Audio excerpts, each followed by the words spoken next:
kind of firefighting as an incarcerated individual, but for you guys, there's a additional opportunity, right? Like even if you went in as a violent offender, yes, if you went into a juvenile facility, you still have the ability to come and get training. What are the benefits of doing something like this? Okay, we got crime, so we got to a longer time.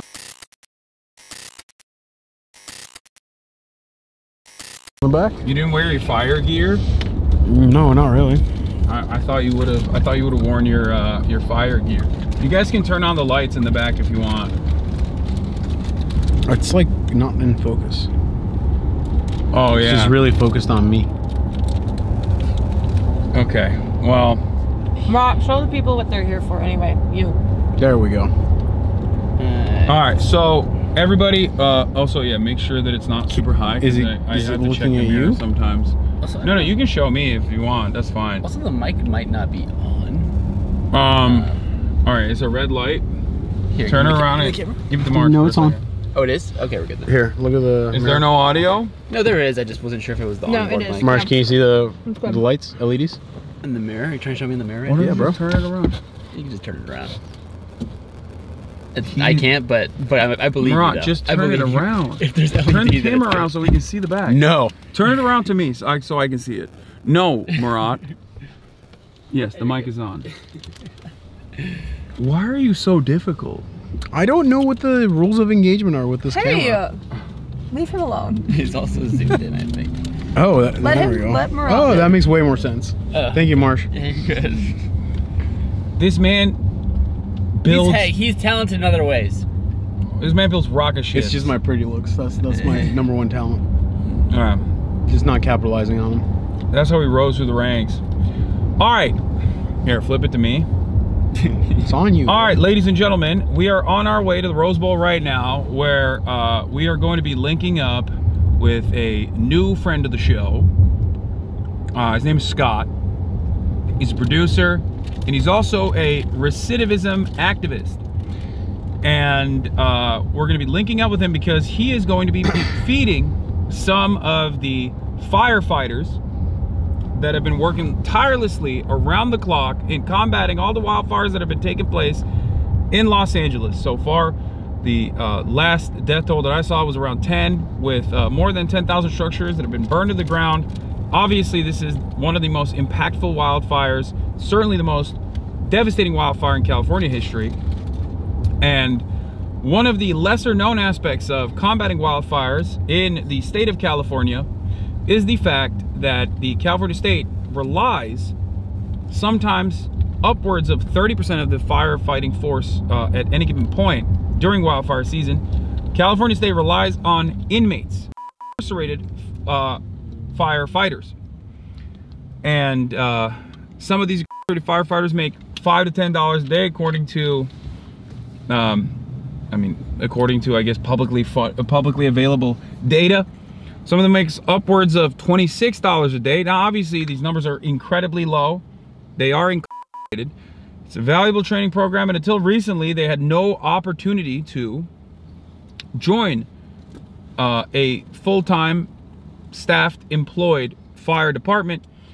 Since, I believe, 2022, there have been initiatives to, I guess, expunge their record if they have any drug offenses, or if they have any sort of if they have a record, they're incarcerated, they must have it expunged in order to be able to join, in order to be able to get EMT training, which is a requirement to become a California firefighter.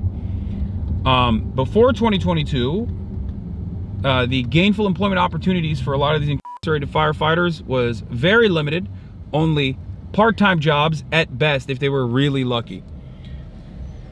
They still, as far as I understand, cannot join municipalities unless it's like a super rare instance. We're going to be talking to these guys. They're still technically in prison, but for the time being, they're out of prison and at the Rose Bowl in the staging area. You know, after a long day, sometimes 12-hour shifts or even longer of combating wildfires, clearing out brush, and numerous other things that you have to do, they're gonna be eating. So we're going to go talk to them about their experiences and what their day-to-day looks like, and hopefully help people understand that the incarcerated population are human too. Now, of course, this sounds really silly when I say it, but unfortunately, it's something that must be said. Because in the United States of America, we have one of the most draconian prison structures, one of the worst carceral states on the entire planet, where the American government houses 25% of the entire planet's prisoner population, despite only making up 4% of the entire planet's population. That's right. A quarter of the imprisoned people on this planet behind bars in chains are in the United States of America. This is why I always get very upset when people think that the real solution to combating crime, to ensuring that crime doesn't happen in this country, is actually more stringent and more draconian punishments, when clearly we have some of the most antiquated, dare I say, medieval, torturous carceral structures on the planet. And yet, seemingly, that does not solve the issue at all. Seemingly, this kind of deterrence mechanism is not actually successful at lowering the number of the incarcerated population in this country. What actually has worked so far, successful initiatives like training programs and reintegration programs, a focus on rehabilitation rather than incarceration, has actually been successful at combating the likelihood of reoffending. Having said that, however, even in one of the, on paper, most successful reintegration initiatives, this is a very valuable training structure and allowing prisoners to experience dignity and actually give back to their communities in this way, in this very meaningful way. It still seemingly is used as a way to basically have a servile population. Slavery, as you know, is constitutionally protected under the 13th Amendment. Slavery as a mechanism of punishment is perfectly permissible, allowed, and still exists in the United States of America, in many states, including California. California, as a matter of fact, had a ballot initiative in the last election, in the general election that we just had, where they overwhelmingly voted to preserve slavery as a form of punishment in the state constitution. This is one of the awful outcomes of said reality. I'm joined, of course, by Caroline Kwan, Marchie Poo, and also my very own volunteer firefighter, engineer extraordinaire, Marat Piker, on this wonderful journey. Thank you guys so much for coming. Thank you for that speech. I'm gonna cut in and just add one thing. Okay. So the Anti-Recidivism Coalition, that's a group that works with these firefighters who we are going to go talk to. They currently have a fundraiser to raise funds for these firefighters after they are released from prison. So I think I posted the link in my Discord, but if mods, if you can find that link, if people are looking for a way to donate, but also just to follow their work and understand what it is that they're doing. That's the first thing I want to mention. The second thing I want to mention is that the way firefighting works, not even just during times of crisis like this, is that they're 24 hours on, 24 hours off. So we're going to be talking to a group of people who are on the 24 hours off, but obviously they're exhausted, and it's a lot what they're doing right now, but that's how it is. So they work for 24 hours straight, and then they have 24 hours off. God damn. Yeah, 24 hours seems like a lot. No, I was also talking about the truck that's behind us. Oh. Holy moly, those headlights, dude. I can see it. Should be illegal.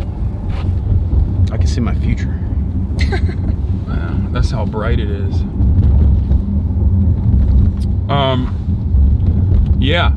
Yeah, 24 hours does seem like a lot. I mean, The way- you'd get tired.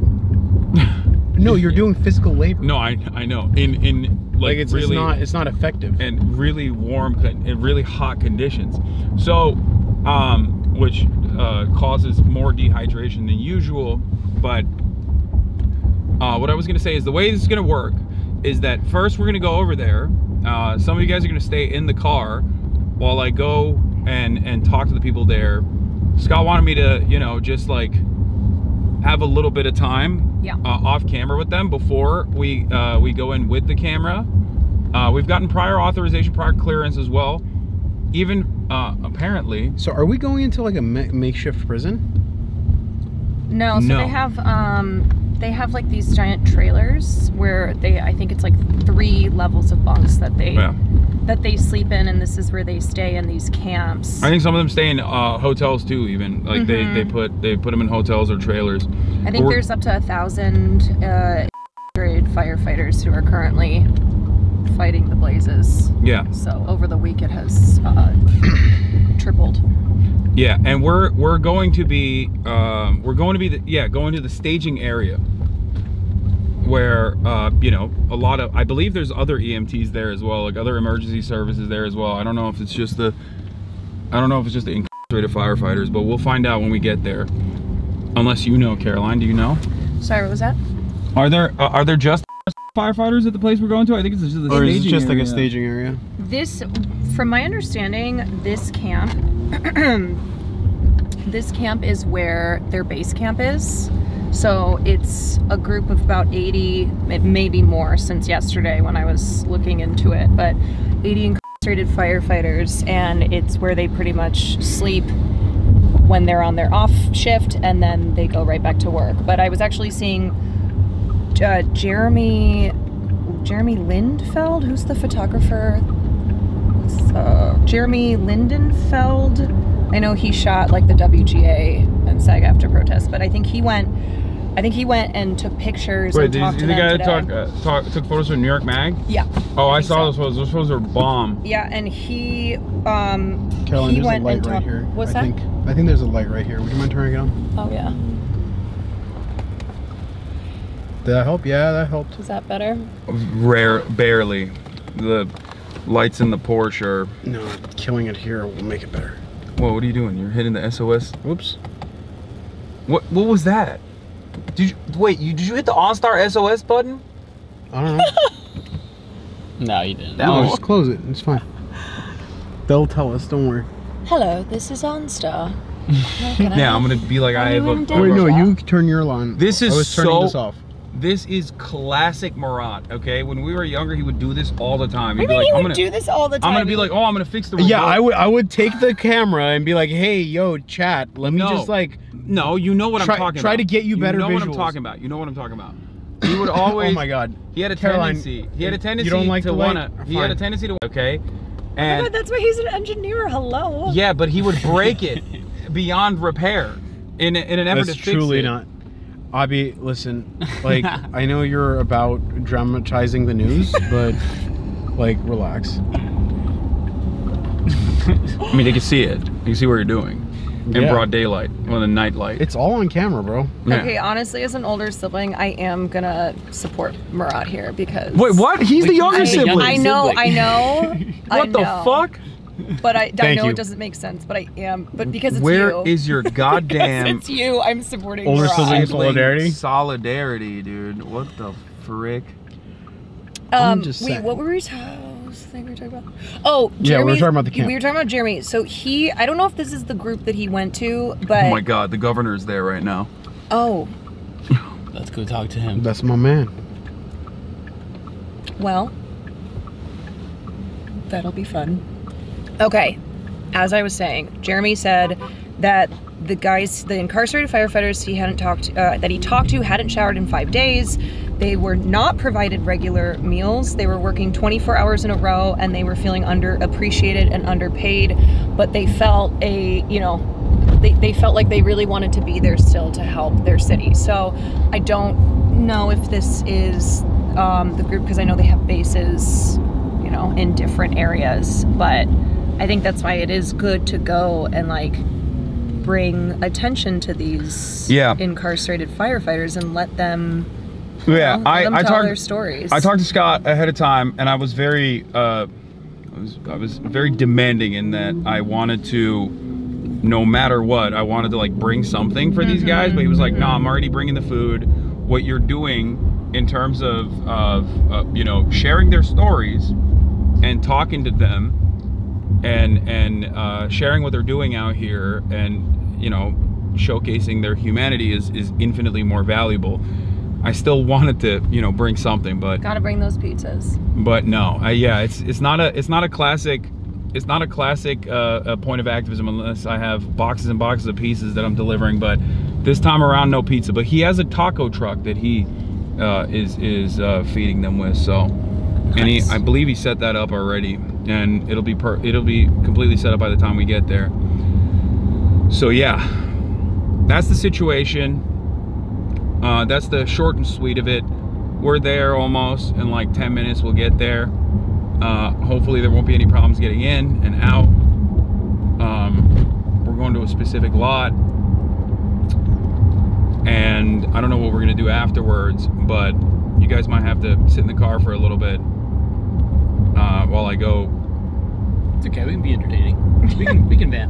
And go talk it up a little bit. I'll hang out with Gavin. It's fine.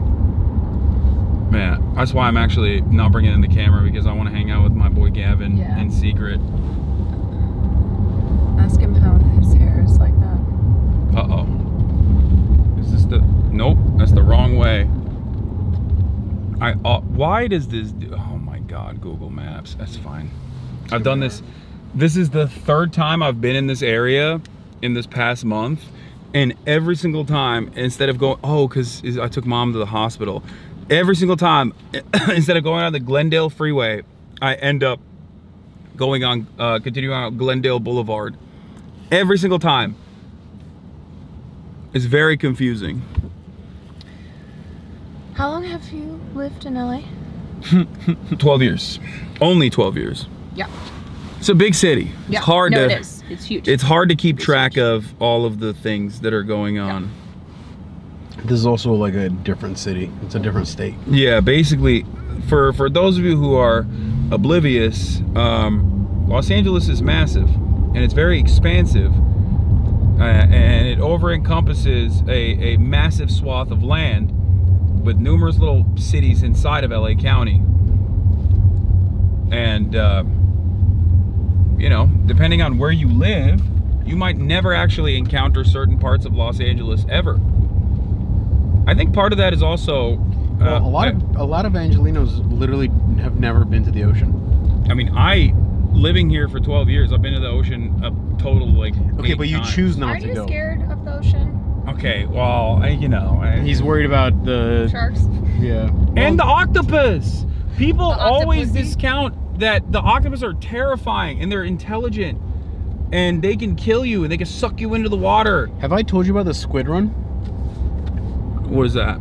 So in Redondo Beach, squids lay eggs like once a year or Gross. whatever. And there's a certain period of time when the conditions are right where you can go scuba diving in like a swarm of like thousands and thousands of squid. Gross. It's insane.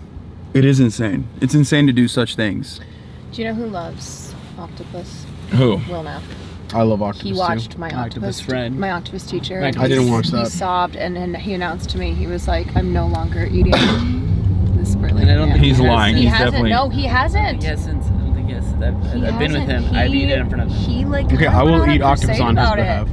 Well, when we go to Japan, I I'll remember him question... preaching to us about it. No, Hasan. As I ordered the octopus. I am so serious. Like. Well, octopus are He's gonna very try to, intelligent. He's gonna try to get you to stop as well. Me? I don't eat Yeah. any He's never octopus. had it. I Oh yeah, eat you don't octopus. eat seafood. Yeah, he's good. So I don't eat yeah, any success. seafood. Will, Never you mind. nailed it. I don't eat any Will seafood. did it. But I would Mission also accomplished, folks. I would also refuse to eat octopus anyway because they're They are scary. Yeah. They're What? delicious.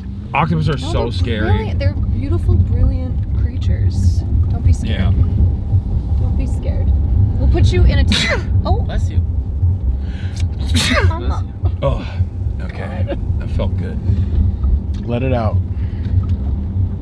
That was like, the older I get, the more I feel like a good sneeze, like a good fart, you know, or like a burp. Yeah. You get it out of Yeah, your man. system, and you're Yeah, like, damn. yeah, man.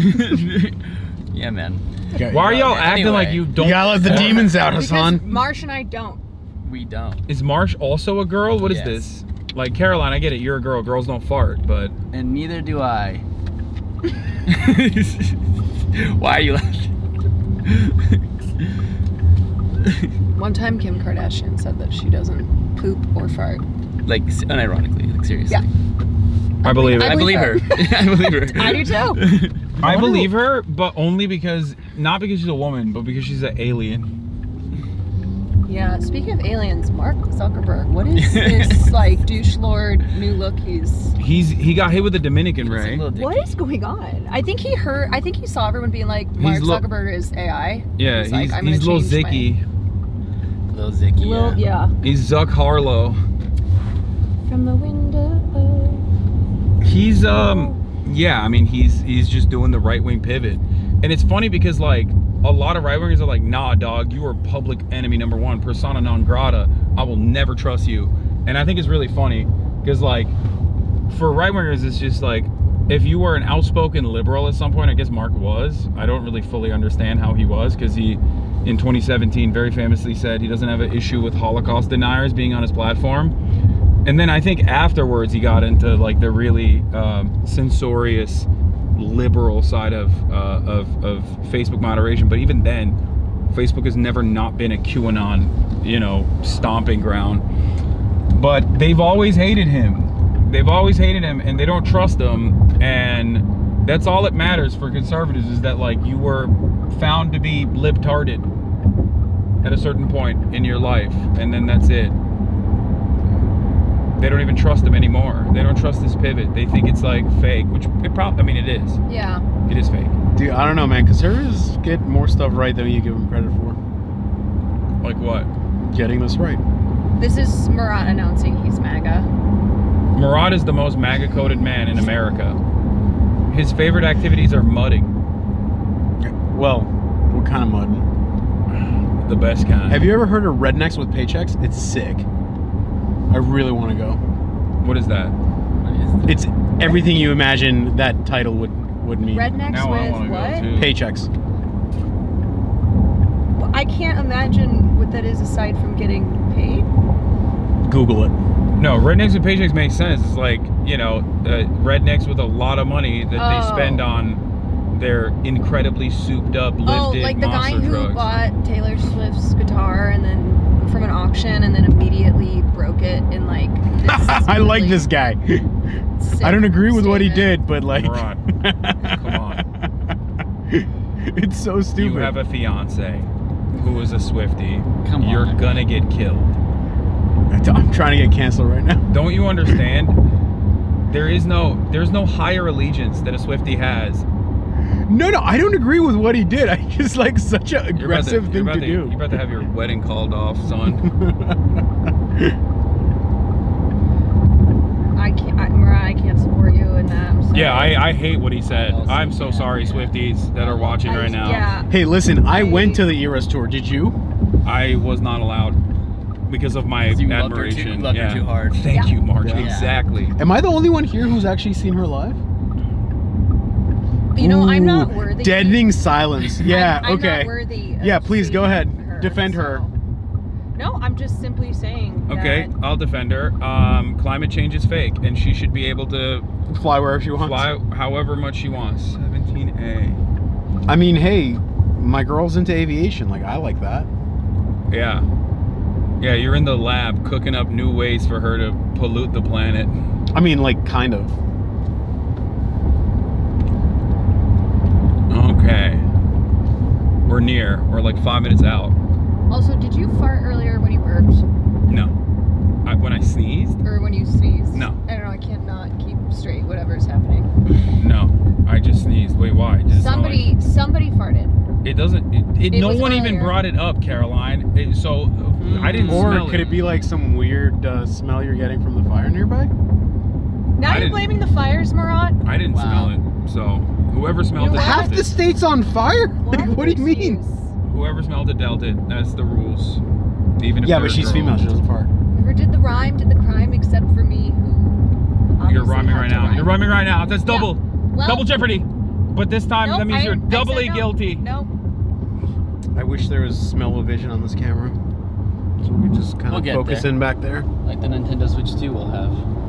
I think I wish there was smell-o-vision so that the slanderous nature of Will Neff would be known to all man.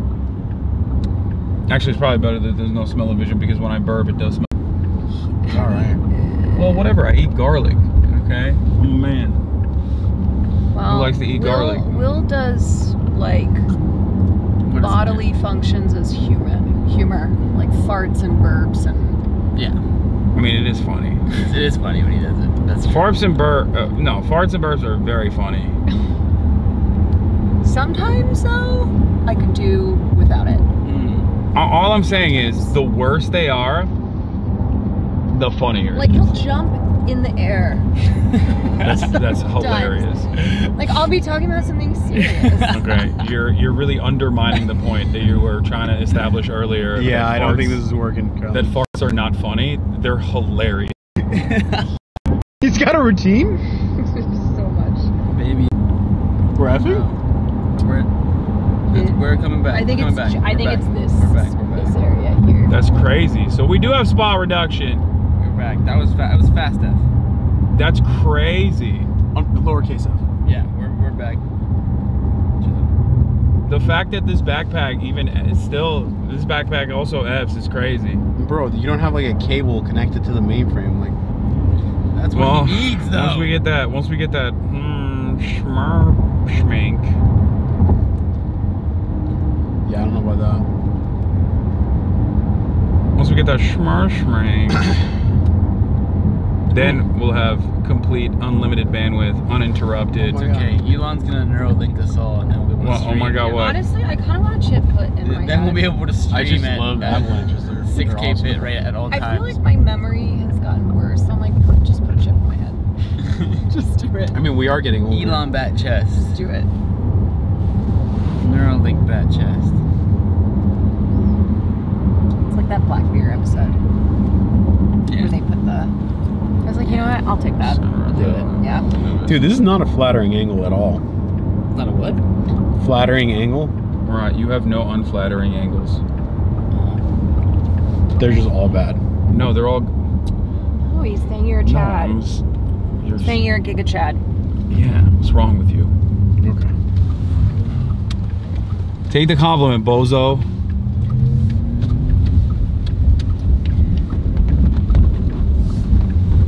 Okay. Video started. Alright.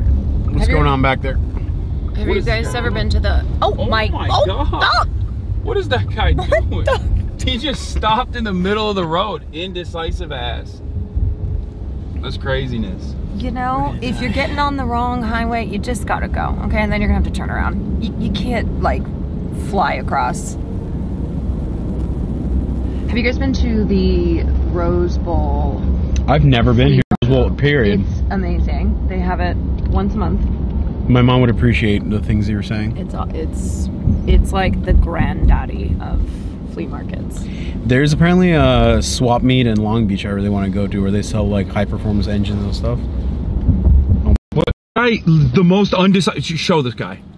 Don't No, I'm not do gonna show dox that him. guy. No. This guy is literally standing. Chat. You This could guy never- is standing you in could the never play middle. League of Legends. He's standing in the middle of both lanes. And this is the second time he's done this. Last time almost caused us to, you know, get in a car accident too, so. Luckily, I'm not responsible for the suspension system of the car, Ron. Well, first of all, you are. There is settings. Yeah. Oh yeah, we're down. But it's coming back up. That's crazy. That is F so many times. We are up in the hills, I guess. I think it will be It's back. fine when we get to. It bounces back super Yeah, I think fast it's really just the hills. compared to the other one. There she is. Is that it?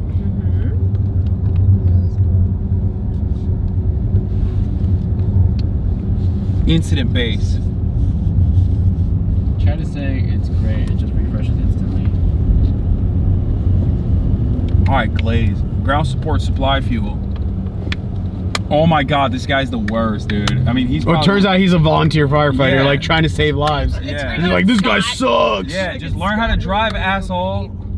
How about you volunteer to learn how to drive? Okay, let's not, you know, have road rage. You wouldn't last a day on the Rift.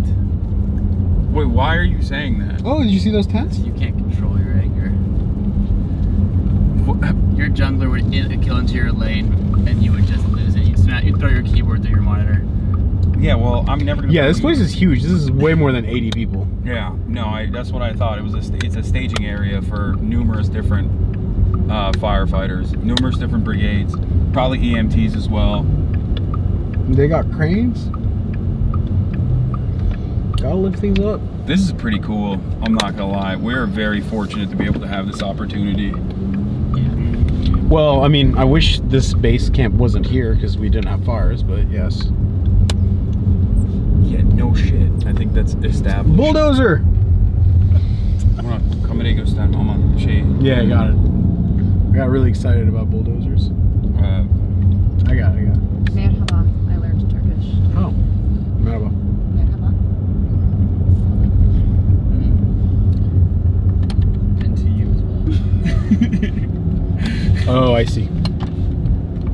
I was watching. I can't remember what I was watching. It would be like a film or a show. And they said merhaba. And I was like, oh my god. It was probably a Turkish soap opera. I might have passed it. Try entering here. One of these places. Wait. No, that's it. I'm going. No, I don't think I can go through the gate. Okay, go that way. Yeah. Here, let me give this to you guys for a second. Sure. And please don't show the front. Yeah. Oh yeah. This camp. Yeah. That's me. This is it. Okay, keep going. No, Hi, you gotta Cat. open it. This is it. See the group of them. Oh, good. Oh, whoa, they're staged right there. They're chilling.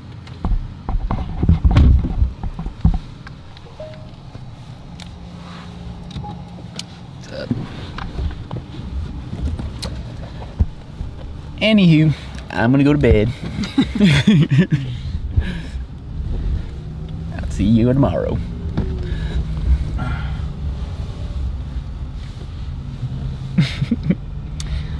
Haas, I brought you a mask. Am I even supposed to be? Oh, Oh, was that you? no. No? Am I not allowed to park here? I don't know.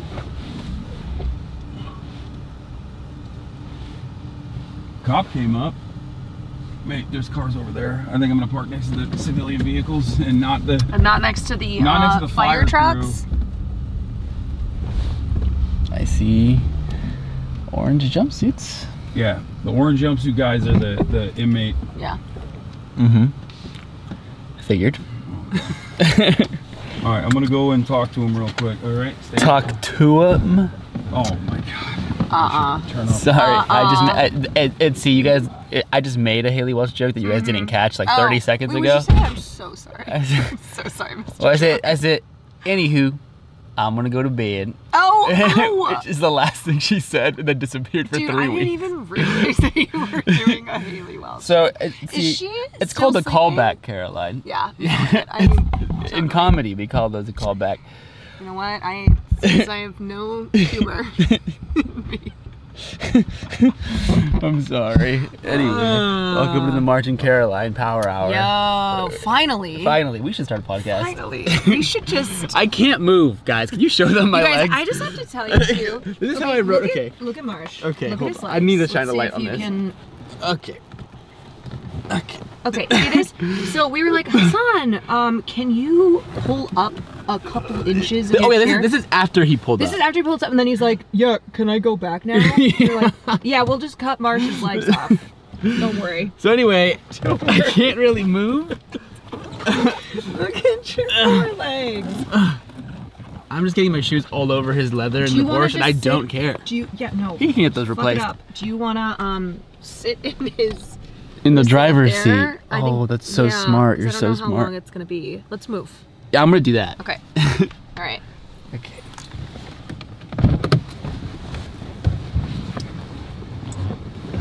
Can you walk? Can you even walk still? How are the legs getting out of the car? Oh, hell yeah. That's way better. Okay, I'm gonna give that to you and I'm gonna move up here. Okay, yeah, I can do that. That's smart. Okay. Oh my god. I could take his car. I won't, but I Yeah, could. you can really smell the smoke. Anyway, hi y'all. What's up?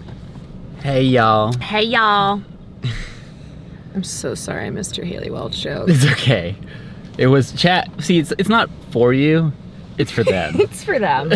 And they caught it, so that's all that matters. I'm a man of the people. That is, say, you can always count on chat to catch something. right, out of like If 20,000 everyone else people, misses it. like one will get Someone's got to know. it. And it's like if they're the one that gets it, notice it's like it feels more special. Sometimes if I make a film reference in a group of streamers who they do not watch movies, I'm always so grateful to the in the chat, to the one person guy in in the chat chat. who's like, I got you. Yeah. Man, how are you feeling? I don't Yeah. know. Fine. I mean, the world's on fire, so you know. I think I'm just like so numb to everything at this point. I don't know if you feel the same way, but I have felt like a particular love for LA this week that Oh, for sure. I don't know. I mean, this has been my home for almost 10 years. Yeah, I mean, I grew up here. Like, Yeah. I've been seeing wildfires my entire life. Obviously, not to this degree. This is fucking crazy. But it's just like, yeah, it's just so sad. I mean, Man, I'm sure you know a lot of people too who've that lost homes or have had to evacuate. yeah, definitely. Like, but this is just like I've never seen anything just like this. No, and I feel like no. that's kind of the sentiment shared across a lot of people who've been for a while. It's like never seen it be this bad. And the thing is, like, I feel like it's only gonna get worse. I mean, Yeah, like, I mean, the winds are it's not even expected to fire season. Right. It's and January. The Santa Ana winds are expected to like pick up again Yeah. into next week, which could undo a lot of the work that the firefighting crews have done. Yeah. 'Cause it just carries like the embers and So it's fucking scary for sure. it is. Thankfully, I was not in a zone that was like mandatory evac. Dude, But Will brought his Pokemon cards. and I respect that. No, dude. Did you think I was gonna be on your side about that? I was pulling packs with him at karaoke at like 3 in the morning. We pulled the Venusaur together. Okay, you know what? You're the wrong. I shouldn't have brought that up with you. I should have known. I should have known Yeah. you'd be like, yeah, no, I get it. Yeah. I told him though, I said, Will, that's the when the house burns down, that's how he's gonna pay for the next one. do you know he's told me before too, he's like, if anything happens to me, like one day he Save brought the me cards? one day he brought me over and he's like, hey, if anything ever happens to me, I'm like Like what? What?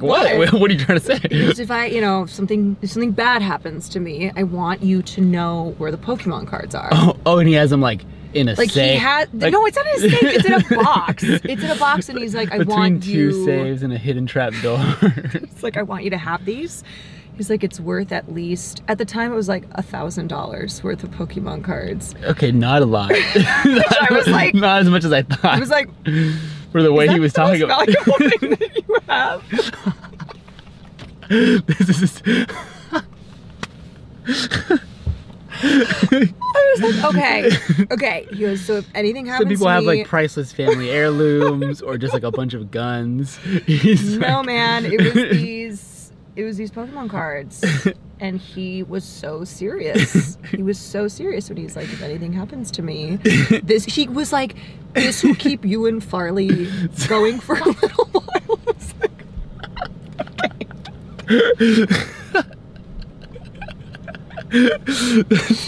That's awesome. great. He probably has some sick cards in there. Yeah. The collection has grown since Okay. then. Well, how long ago was that? I think that was before he really hit big. Okay. So he's been adding to it. He's been adding to it. Oh, you're sitting on a gold mine character. You shouldn't have said that on street. You should have said that. Yeah, it's still Probably worth millions now. yeah, it's worth more than this Porsche. No, it's not. But yeah, I said to him, I was like, okay, if we have to evacuate again, we need to be better. This is the test run. Yeah. And mistakes were made. And he's like, Yeah. what? We did a great job. I was like, no, we took too long. We took too long. For sure. Yeah. Because what I was afraid of happening happened, which is that we got gridlocked. Like, we could not. The reality of like LA go. streets too is like they're gridlocked normally. Normally, I know. If I like know. you panic everybody and tell everybody to get out at the exact same time, it's like nothing is moving. Yeah, I was telling people yesterday, I was like, you know, the warnings happen and then you might get an order within a minute. Right, you gotta, like there's hardly any time. And so if you are in the LA area, you know, it is not being overly dramatic or fear mongering to say have stuff prepared. For sure. Because it does happen really fast. But dude, we got lucky. Yes, I know. We got lucky that I it know. wasn't the I know first where you night. are, and it was. Yeah. I immediately, when that one sparked up, I was like, oh Yeah, fuck. I know. Yeah. If the winds had been worse, if I don't know, if they hadn't been able to do the airdrops, then that's what happened Tuesday night. Is they couldn't. Because it was too windy. They were grounded. Yeah. Yeah, they were grounded because the winds were Those winds were hurricane so level, crazy, and so all you have then are the crews on the ground, and like there's really not much that they can do. Yeah. I think Palisades right now is at 11% contained, but the fear is Yeah, that's like crazy. if the winds are, you know, if they're bad again, then it might just, like, undo a lot of what they've done. I'm so like just, I mean, fascinated is the wrong word, but just like I can't even like wrap my head around like how those fires are still burning, because I see the images of Palisades, right, and it's like wiped off the map, and then it's like, oh, it's only 11% contained. It's like, what is still burning? Like, is it just like continuing outward? Like, what is happening? Same. Oh, well, I think we're getting the. Oh. Oh, good. Hello. Yeah, you guys are good. Okay. Okay. Okay. I'm gonna grab my.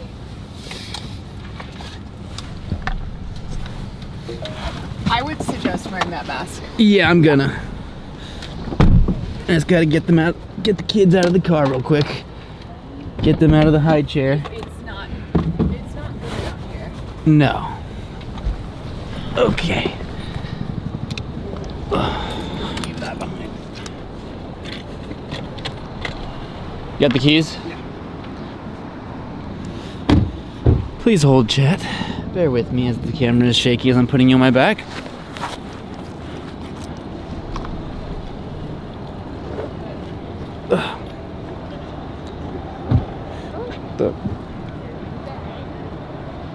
Oh my god, this backpack.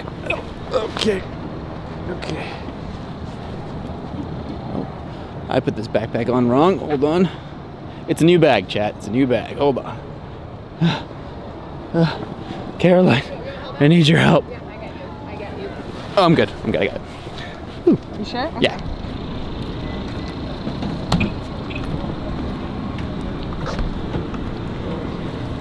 I'm gonna point at the ground until I get the clearance, chat, okay? Pointing at the floor.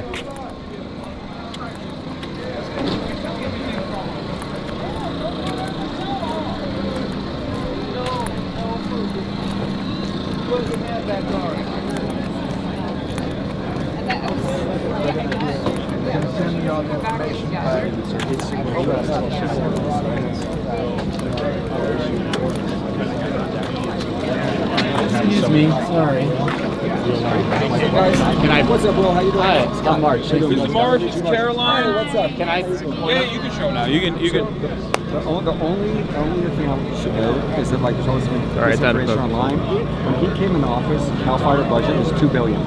It's now $4 billion.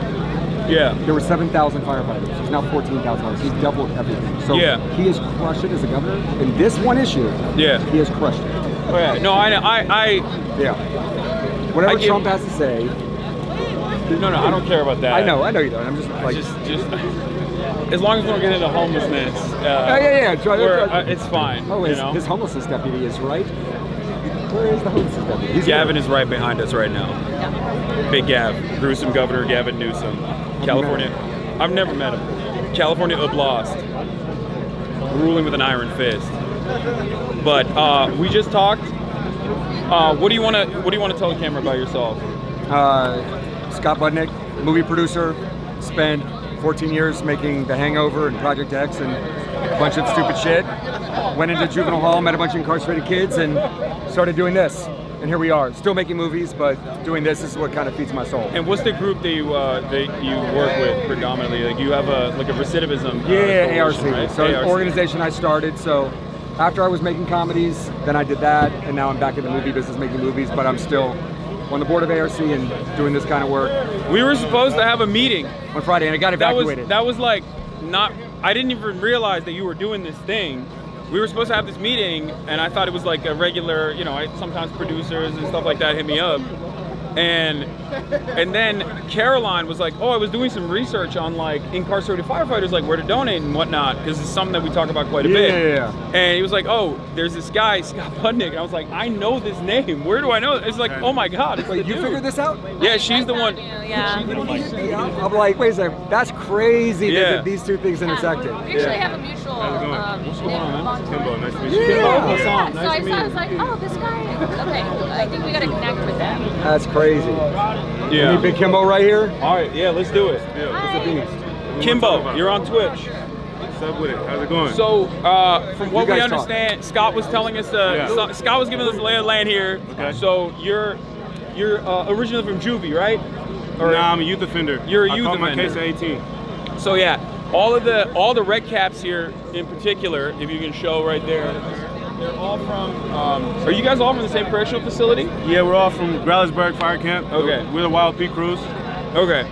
So crews here right now. These guys went in as juvenile offenders. From what I understand, there's also there's a lot of restrictions in terms of this kind of firefighting as an incarcerated individual.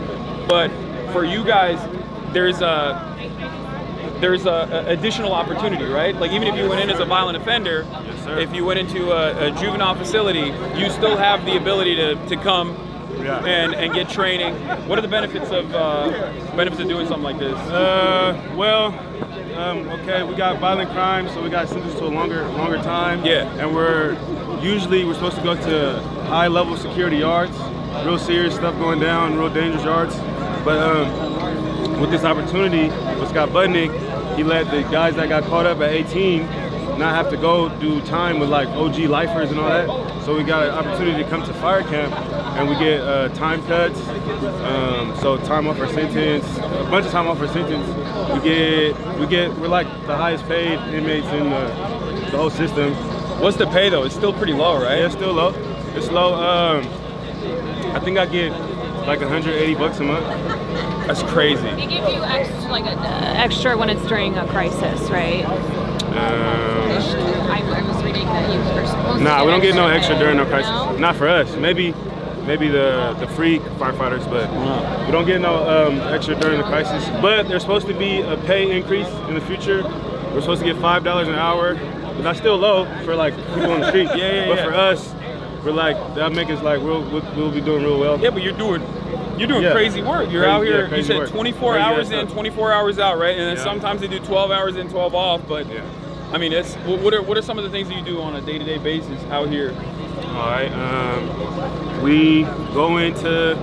In terms of lighting, do you want to just move this way? That way? Yeah, let's do it like this. Yeah. All right. Yeah, that's probably better. Yeah. Well, we're the hand crews, so we go in with our tools. We hike a bunch of miles. We're on the mountain. Then we grab. We work with our hand tools. You feel me? Yeah. So it's like the hardest job in the firefighting for the wildland. Period. It's like we're like infantry.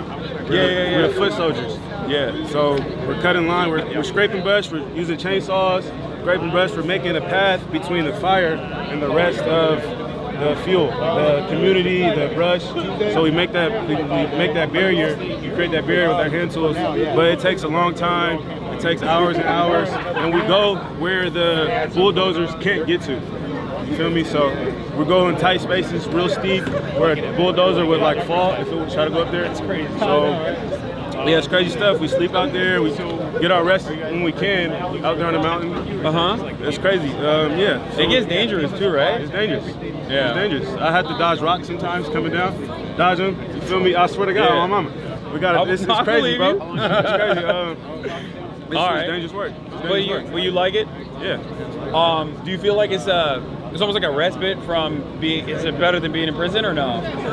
It's way better because I was in a prison yard. I'm seeing guys get stabbed, get jumped, get beat up. The cops treat us like shit. But here, we get better treatment, right? They talk to us like humans. They talk to us like humans. We got a job. We're underpaid, but we got a job. Yeah. You feel me? And then the community comes out and shows us all kinds of love.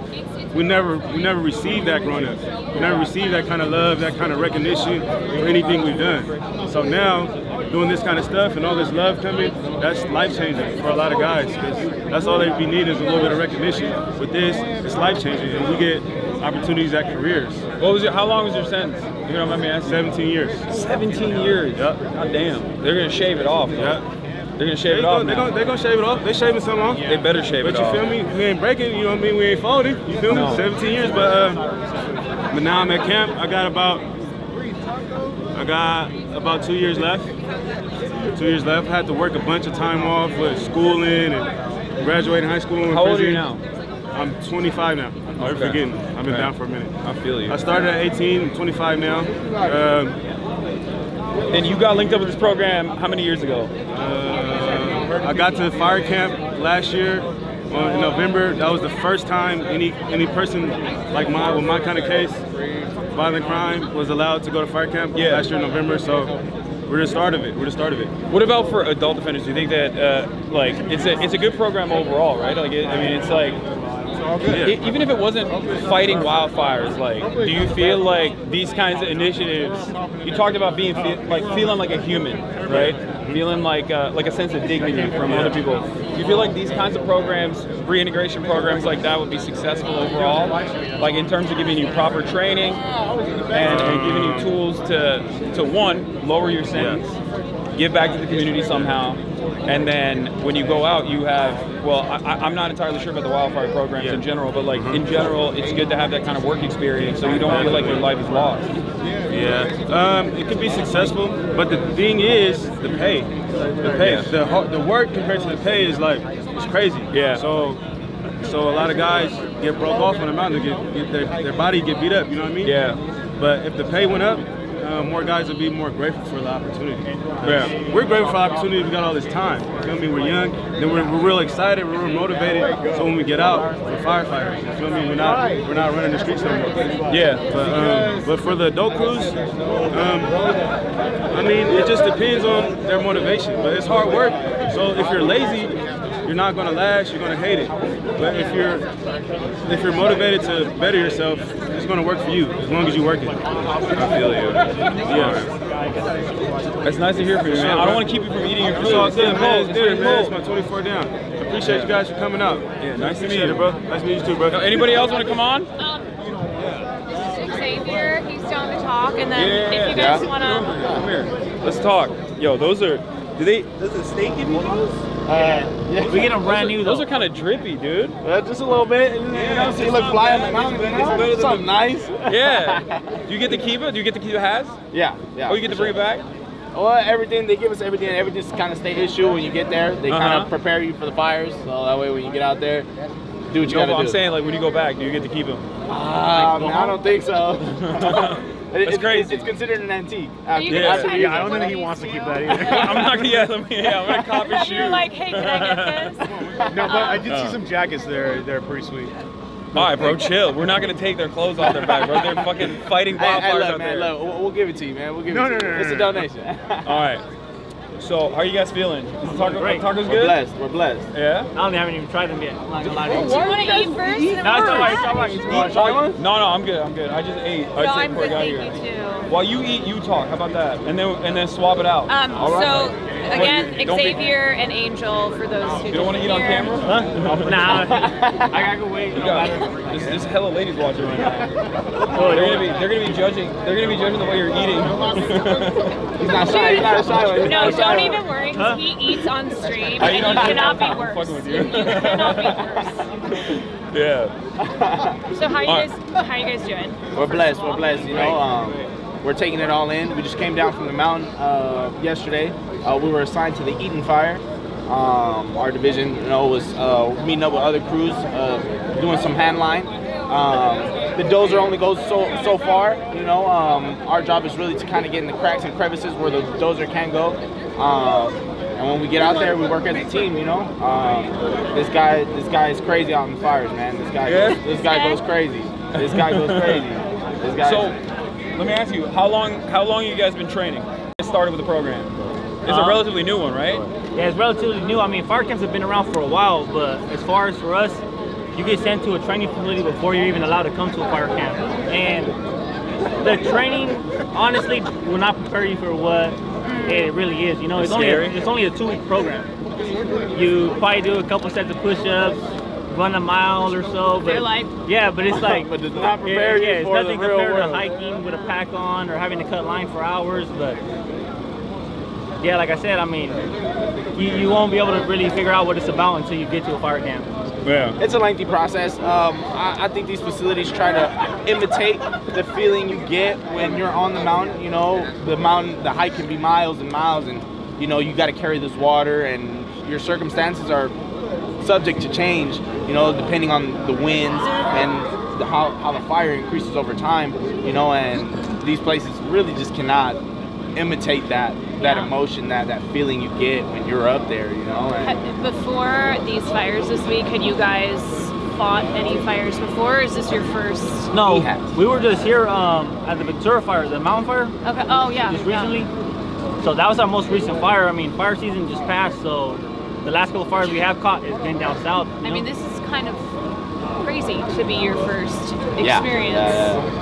But you know, it feels good to be able to, you know, show the community that we're out there. You know, we're trying to help the community. You know, it's a hard time for everybody. You know, God bless those people that were affected in these fires. You know, coming back and your house is burnt down. It's very crazy. You know, it's a very crazy time. But you know, it feels good to be able to help these people in some type of way. Yeah, we were talking earlier about how I don't think a lot of people know that historically 1/3 of California's firefighting force is made up of incarcerated folks, and I think right now it's like 40-something% because of we're the backbone of the operation. How drastic this is. Yeah. There's a lot of you motherfuckers out here. It's the backbone of the operation, and you know, Cal Fire is kind of just to cover up for it, you know, and we get out there and we do the hard work, you know? But shout out to those people do work too, you know, but we get the rough and tough end of the stick. Yeah. What do you guys, like, what do you want people to know about either this program or about just being an incarcerated firefighter in general? Like, is there any, you know, PSA that you want to make? Like, what's something that people probably don't know, considering that a lot of people don't even know that you guys are out here fighting these fires? I mean, one thing I would want the public to know is just that we're taking advantage of the second chance that we're being given, you know, and this is the opportunity to change our lives, you know, the trajectory of our lives, to be able to get a career once we leave, you know, once we hit the streets. And we're blessed to be in this position, you know, and like you said, a lot of people may not know about it, but we're putting the work in to try to not only better ourselves, but better our communities. Bro, don't pump it up too much. They're not gonna give you more. They're not gonna give you more money. It's crazy. They get paid $5 a day. It's we're out there getting it. No, I know, but these fires would be so much larger if they weren't out here. They need to get paid an adequate wage, right? Yeah, no, that's true. I mean, we get paid $5, $5.80 an hour. You're over here like, oh, it's no, great. not even. We get paid. I love being in the fire. $1 an hour. Actually. That was a mistake on my part. You're gonna get a pay cut after this. You oversold. Yeah, we get paid $24 a day. So I mean, $24 a day. Let me tell you this. When we're on a fire. Talk to me. Did you guys know that you got the normal, like, the rest of the firefighters, right? They're also in the staging area over there somewhere. Correct, yeah. So you got that, and they get paid, like, the municipality gets paid, like, I think 98 grand or something. Like, they get paid pretty well. They get good pensions, good benefits. They got unions. So they're in a decent situation. What would you say if I were to tell you that there's also private brigades on top of that that really rich people like Rick Caruso, you know the Grove? You guys know what that is? Yeah, the Grove. It's a mall. Very fancy shopping. It's lame as fuck. Anyway, he owns the Grove. He's a real estate developer. So we hired private firefighters to protect the Grove. You know how you heard about the Palisades that got burned down? 75% of it's gone, except for Rick Caruso's mall in the middle of the Palisades. Why? Because he hired a private brigade. Those dudes are making $7,000 a day to do what you guys are doing. I don't want to. Money is power. I don't want the fucking sheriff to hear me talking like this. No, I think he didn't encourage you to talk this way. Yeah, $7,000 a day to do basically what you guys are doing. Wow. And think about that. You know, and it's crazy. You know, it's a big pill to swallow.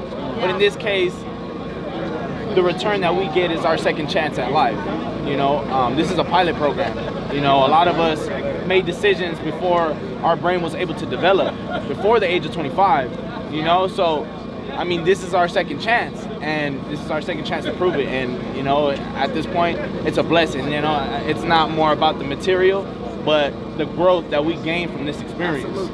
I think it's important too to talk about how there are obstacles though after you are released, where you have this training, right? You have this experience. You deserve to have this as a career, but you know, it's still really difficult even with legislation that's been passed to work at expunging records and make it easier to get hired in this career. Like it is still the reintegration process is a little tricky, you know, and I believe it depends and it varies on the individual, you know, because circumstances are subject to change. But at the end of the day, I believe if you want to change and you want to get out there, it's how long you guys got? If you don't mind me asking. I got 4 months. I'm out. You got a year and a half left? 4 months. I'm out. 4 months. I'm out. Okay. I reside in the San Fernando Valley. December? Okay. How much time you have left? 2028. Damn, there's gonna be a whole new president by then. Don't worry, none of us are making it out. None of us are making it out by 2028. I taught him what Twitch was. Oh yeah. I've been in long enough, I didn't know what it was. Who here watches Twitch? Anybody? Is it the gaming one though? Yeah, the gaming one. Xbox and stuff? Yeah, I watched it a few times. Yeah, you guys got any favorite content creators like YouTube, Twitch? Kai Cenat? Yeah, I know Kai Cenat. Damn. Look at that, Kai. Pretty boy Fredo. Kai is that boy, huh? Kai is the boy, huh? 2K basketball. Oh no, I don't really play any 2K. Oh, they're asking you me guys to watch feed basketball games. competitions though? Oh, who do you like in basketball? They're talking about, well, we're talking about Twitch. Some of these guys are familiar. Some of them have been locked up too long, but they one of them asked about Kai Cenat. Like basketball YouTubers? No, They do basketball content. Then they're talking about basketball. I can think of gaming. Pretty Boy Fredo. Soul Illuminati. Oh, Soul Illuminati. Yeah, I know Soul. Yeah, I mean, I don't know him personally. I've seen his Twitch videos. come out? Yeah. 2000. When That's was Twitch cool. first? 2010. I mean, It was called Justin TV. I'm not homies, like. So it used to be called Justin TV, and then it became Twitch. But it was really COVID where it became popular. It started popping in 2020 during COVID. Yeah. Yeah. But I don't know. Everyone was at home. The entertainment industry is shut down. Gotta do something. So you guys how long have you been doing Twitch? I've been doing Twitch since 2018. Before that, I was at a company called the Young Turks, doing political commentary there. And then I switched over to Twitch, and I went full time in 2020, and I've been doing it. I mean, I love it. It's a blessing. It's given me fantastic opportunities. I get to do insane, cool shit like this. You know what I mean? And I have I'm a political commentator. Like I talk about the news in general, and you know I predominantly focus on like labor rights, things like that. Wow. So. You know, and also rehabilitation over incarceration, things like that, prisoners' rights, concepts that are unfortunately very foreign for Americans in general. Sadly. Like, have y'all ever seen like YouTube videos of like a prison in Norway? Look it up. There's a whole show called "The Worst Prisons in the World," right? Yeah, America has the worst prisons in the world, bar none. Straight up. They say like, oh, Russian prisons are bad, Turkish prisons are bad, or whatever, but American prisons are obviously the fucking worst. Terrible. They're trying to implement that in California. Definitely. Yeah. And they're privately owned industries. Yeah, I mean, it's, you know, one problem is that I mean, it's good that incarceration rates have gone down, but now they're like, oh shit, we have less people to use as firefighters. So it's now They dip into the inmate. Right, because they do rely on you guys so much. And do you guys think that they know like the trauma that it causes? What's that? Like, do you guys think that they know the trauma that causes like? Bro, I'm not gonna lie, they don't give a shit. It's like He's not lying. they don't give a shit. They don't give a shit when you're out and doing stuff. You know The reason why I ask is because I mean you heard of the word institutionalized, right? The what? Institutionalized. Have you heard that word before? Institutionalized, like institutionalized. Yeah. So now I've only did it for like 12 years, 13 years. But the point is, I'm about to go home next month. So you go from the cell to this right here. It's like it's culture shocking. So now I guess like the fire camp, bringing back light to the fire camp, right? It does help you because now you start like mingling with the public, with you guys, the civilians, right? Which is I feel foreign with you guys because I feel like I'm part of the prison. That's who I was. That's what they indoctrinated me to be. Yeah. That's what they wanted me to be. So like now they want you to get out here and then go to a fire camp and then act like if you're a firefighter. And we do get like minimum training, right? So how is it that you do that? How can I become a better civilian, a citizen? Coming from prison to this, like maybe you guys know something about that. Like, that's my biggest question. How do I've only been in jail. You know what I mean? Like, it was not. Okay, what's It was normal to you guys? overnight. What's normal to you guys? Are you asking like personally how you make that transition? Right. I mean, He asked a serious question and I made jokes. I'm sorry. No, it's fine. No, It's no, a no. job. It's a job. It's my job. It's my what's job. key is having support, right? Right. So that that transition is easier. I mean, Right. you're right. When you spend so long Right. in prison and you either are on the path to being institutionalized or you're Right, there, right. it is hard to transition out, and there is such a lack of support from the state. Right, that's my point. So I understand. I mean, that's neither of us have been in that situation before, so we can't speak from personal experience. But it's why like we are trying to bring attention to this and say, okay, like you're somebody who you have firefighting skills now, right? You've been there on the front lines. You've trained for this. Like, how great would it be, and how having this as a career after you leave, so you don't have to, struggle with job opportunities because you have a criminal record. And of course, we live in a country where that is an obstacle to you re-entering into society. What kind of services do they have inside for like when you're about to leave, right? When you're about to get out, do they have like retraining services or anything like that that like connect you with job providers? Right. So in camp, it's kind of minimal. Like they really don't. If it's it seems to me like if it's just Cal Fire, if it's not Cal Fire related, like you're just not what they're looking for. They're not going to put much effort into it. Now you do have those individuals that do want to help you, right? Yeah. But that's more because they're personalized with you and you kind of grow a bond with them over time. But as far as them like providing something for us specifically for not Cal Fire, there's really none. So that's like the thing. So California State doesn't have any sort of like reintegration program. California has MCRP program, and thank God for Scott Budnick, he's trying to integrate his ARC program. So MCRP is the reintegration program from being incarcerated to being on the outside. It's limited, but it's offering you a way to try to deinstitutionalize, but in a sense, it's kind of just keeping you on a leash. Sadly to say, but that's what it is. They do offer some programs, but they're very limited because they're usually private-owned companies. And they most likely have you do it yourself. Like when you finish parole, they have you do your own parole. It feels like out of 10, only 3 go. So what about the rest? I feel like if you had a job coming out, if you had something lined up, kind of like this program, if it was Cal Fire or if it was anything else, you're not gonna fuck around. You're not gonna want to lose that job. You're not gonna want to fuck over. You're not gonna fuck around with your parole. You're gonna lose. It's a tie down. Yeah, that's what is so frustrating about stuff like this. Is that I mean, it's just so dispensable, like expendable. They just discard you. They're like, all right, fuck off. You know, all right, you did your time. Fuck off. Just another number, yeah. And it's very frustrating. So you said you kind of do political organization, like infiltration, right? Since you've been kind of shining the light on some of the dark spaces, have you seen any like progress being made or kind of any like development within that field? I mean, yes and no. I feel like people are very resistant. They're very resilient. They don't want to see the humanity of other people. And it's pretty dog eat dog out there. I mean, you know this, right? Like obviously everyone has like a fuck you, I want to get mine mentality. So They don't have any time for anybody else. But overall, there are communities out there that obviously guys like Scott, out of the kindness of their heart, you know, people that try to extend a helping hand to those who you know, just need just a little bit of a leg up to be able to reintegrate, to be able to become valuable members of society.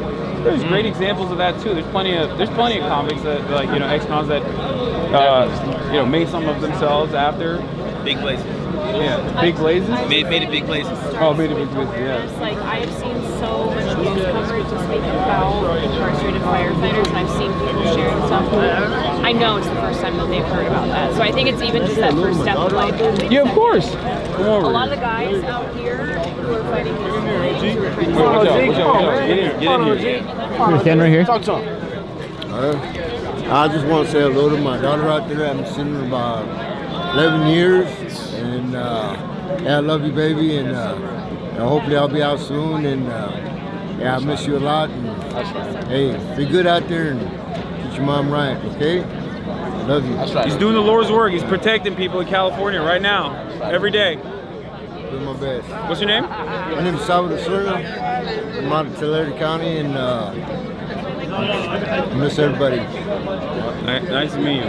What? How much time you got? I got about 6 months left. Oh, hell yeah. About Okay. 6 months. Unfortunately, I came back on another term, but you know, this has helped me to grow a little bit more. You know, expand my horizons a little bit more, and build a little bit more, and well, just focus on myself more. Okay. I'm very appreciative. You didn't do this beforehand. You didn't do the Cal Fire program beforehand. I've never done it before, but I'm hanging with a crew that's way younger than me, and man, they're all on fire, man, and I'm just running with the crowd. Tell them how old you are, OG. How many push-ups is OG doing? I'm 53 years old, and He can probably match I'm you known out, with man. all these 20 and 30-year-olds. So He's out there, man. if I could do it, anybody could do it.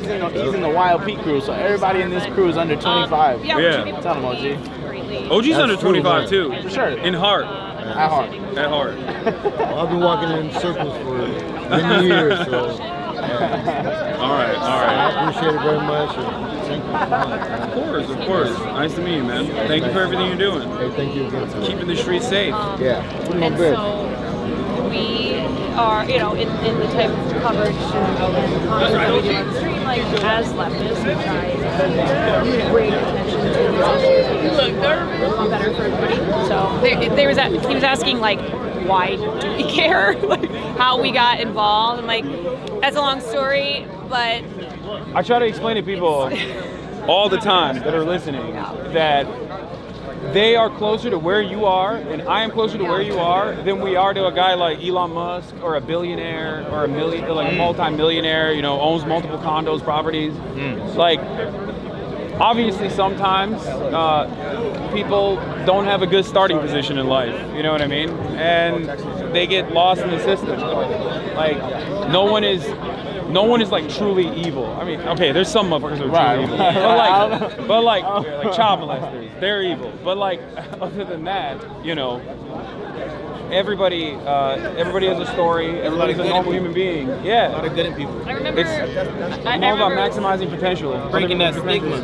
Breaking the stigma. a long time ago, I saw this visual of a race, right? So imagine you're running, and not everybody is at the same starting. Some people are ahead, and some people are behind, but you're all running that same race, and that's the reality. Is that depending on your circumstances in life, you might be ahead or you might be behind when you start out that race. And so, you know, a lot of people, they have no control over the circumstances in life that they're born into, and they shouldn't be demonized for, you know, for something like having been in prison in a country that makes a lot of money off of imprisoning people for, frankly, things they shouldn't even, you know, they shouldn't be in jail for the first place. And Or at least be in for a much shorter period of time and a focus on rehabilitation. These sorts of programs are good for that, especially. Very important for that. Because everybody needs to be busy, bro. That's what it is. You know what I mean? If you're not busy, you're gonna go fucking crazy. Sitting around, looking at the same gray bars all fucking day. So obviously, I think breaking that pattern a little bit for you guys is, I assume, very helpful. For sure. Yeah, bro, you have the Luffy scar. You know what that is? One Piece. It's an anime. Always bring It's a very famous anime, and the main character has the exact same scar that you have. Yeah, probably. you bring up that anime at any. I mean, yeah. You spoke about like the rogue, like individualism, right? And I think we got to get kind of to like the collective identity or the collective mindset. And you spoke of like the race. And so my question is, how do we like bridge that gap to where we kind of like bring the people more together for that collective identity? I think it's a matter of recognizing. I think it's a matter of recognizing. For you guys, it's a little bit different, obviously, because you're in prison. So obviously, there's like there's a very rigid structure to your life, and I think a lot of that is like you see collectivization in like the worst aspects of it, maybe like in the same way that the military does it, where they break you down and reduce you to a number. But I think overall, people should recognize that they have the exact same interests in life. Like that's my principle, at least. I believe that everybody wants a hot meal, a roof over their head, you know what I mean, and a decent job, and maybe to get pussy on the weekends and watch some fucking anime, play some video games. Yeah. So shit you can say on Twitch, huh? Yeah, I can say that. Yeah, you can say whatever you want. Now you know what Twitch is like. Okay. Like serious topics, and then also. But that's what everybody wants. Yeah, realism. And I think it's always the limitations of the system that cause people to not be able to achieve that in the most successful way. There is virtually nothing different between any of you guys and someone like myself, except for like I'm willing to bet that my beginning point is more affluent, more privileged. You know what I mean? That's it. Definitely. Like I fucked up. I fucked up when I was a kid. I fucked up when I was a young adult. I mean, I got arrested. You know what I mean? Like, but the difference is. Well, I mean, I was broke when I got arrested, so that's not the best example. But like, but still, like, I had a network to be able to rely on, to fall back to, and if that's taken from underneath you, if you don't have that support system, then some people end up falling through the cracks, you know. Also, that's Nick Cannon. That's why. Oh, nice. Yeah. But as far as bridging the gap, I think in times like this, I always say that this radicalizes you, right? But let this radicalize you in the direction of progress, right? Some people will go the other way. Some people will be like radicalized towards being more peaceful and like individualistic. But I'm like, let this radicalize you towards fixing our world, our climate. You know, we live in a state that it's getting drier and drier every year. These fires are getting worse, right? Let this radicalize you towards believing that people like you guys, deserve equal pay when you're here doing this, right? Like you shouldn't be making only $5 a day, and you should also have the opportunity to have this as a career after you leave. So like all of this begins with education and awareness, and then putting that to action. So if you guys want to go, yeah, go hang out with Nick Cannon. Don't worry about it. No. Don't worry about it. Don't worry about it, bro. Come on, it's Nick Cannon. Who's the most famous? Nick Cage, or did I say? I thought you said Nick Cannon. She was thinking about Nicolas Cage. I swear. Nicolas Cage? I didn't say. You thought everybody was going crazy for Nicolas Cage? No, I'm like. National treasure. Just trying to take it out. Another national treasure. Ghost Rider. Ghost Rider. Ghost Rider's ass.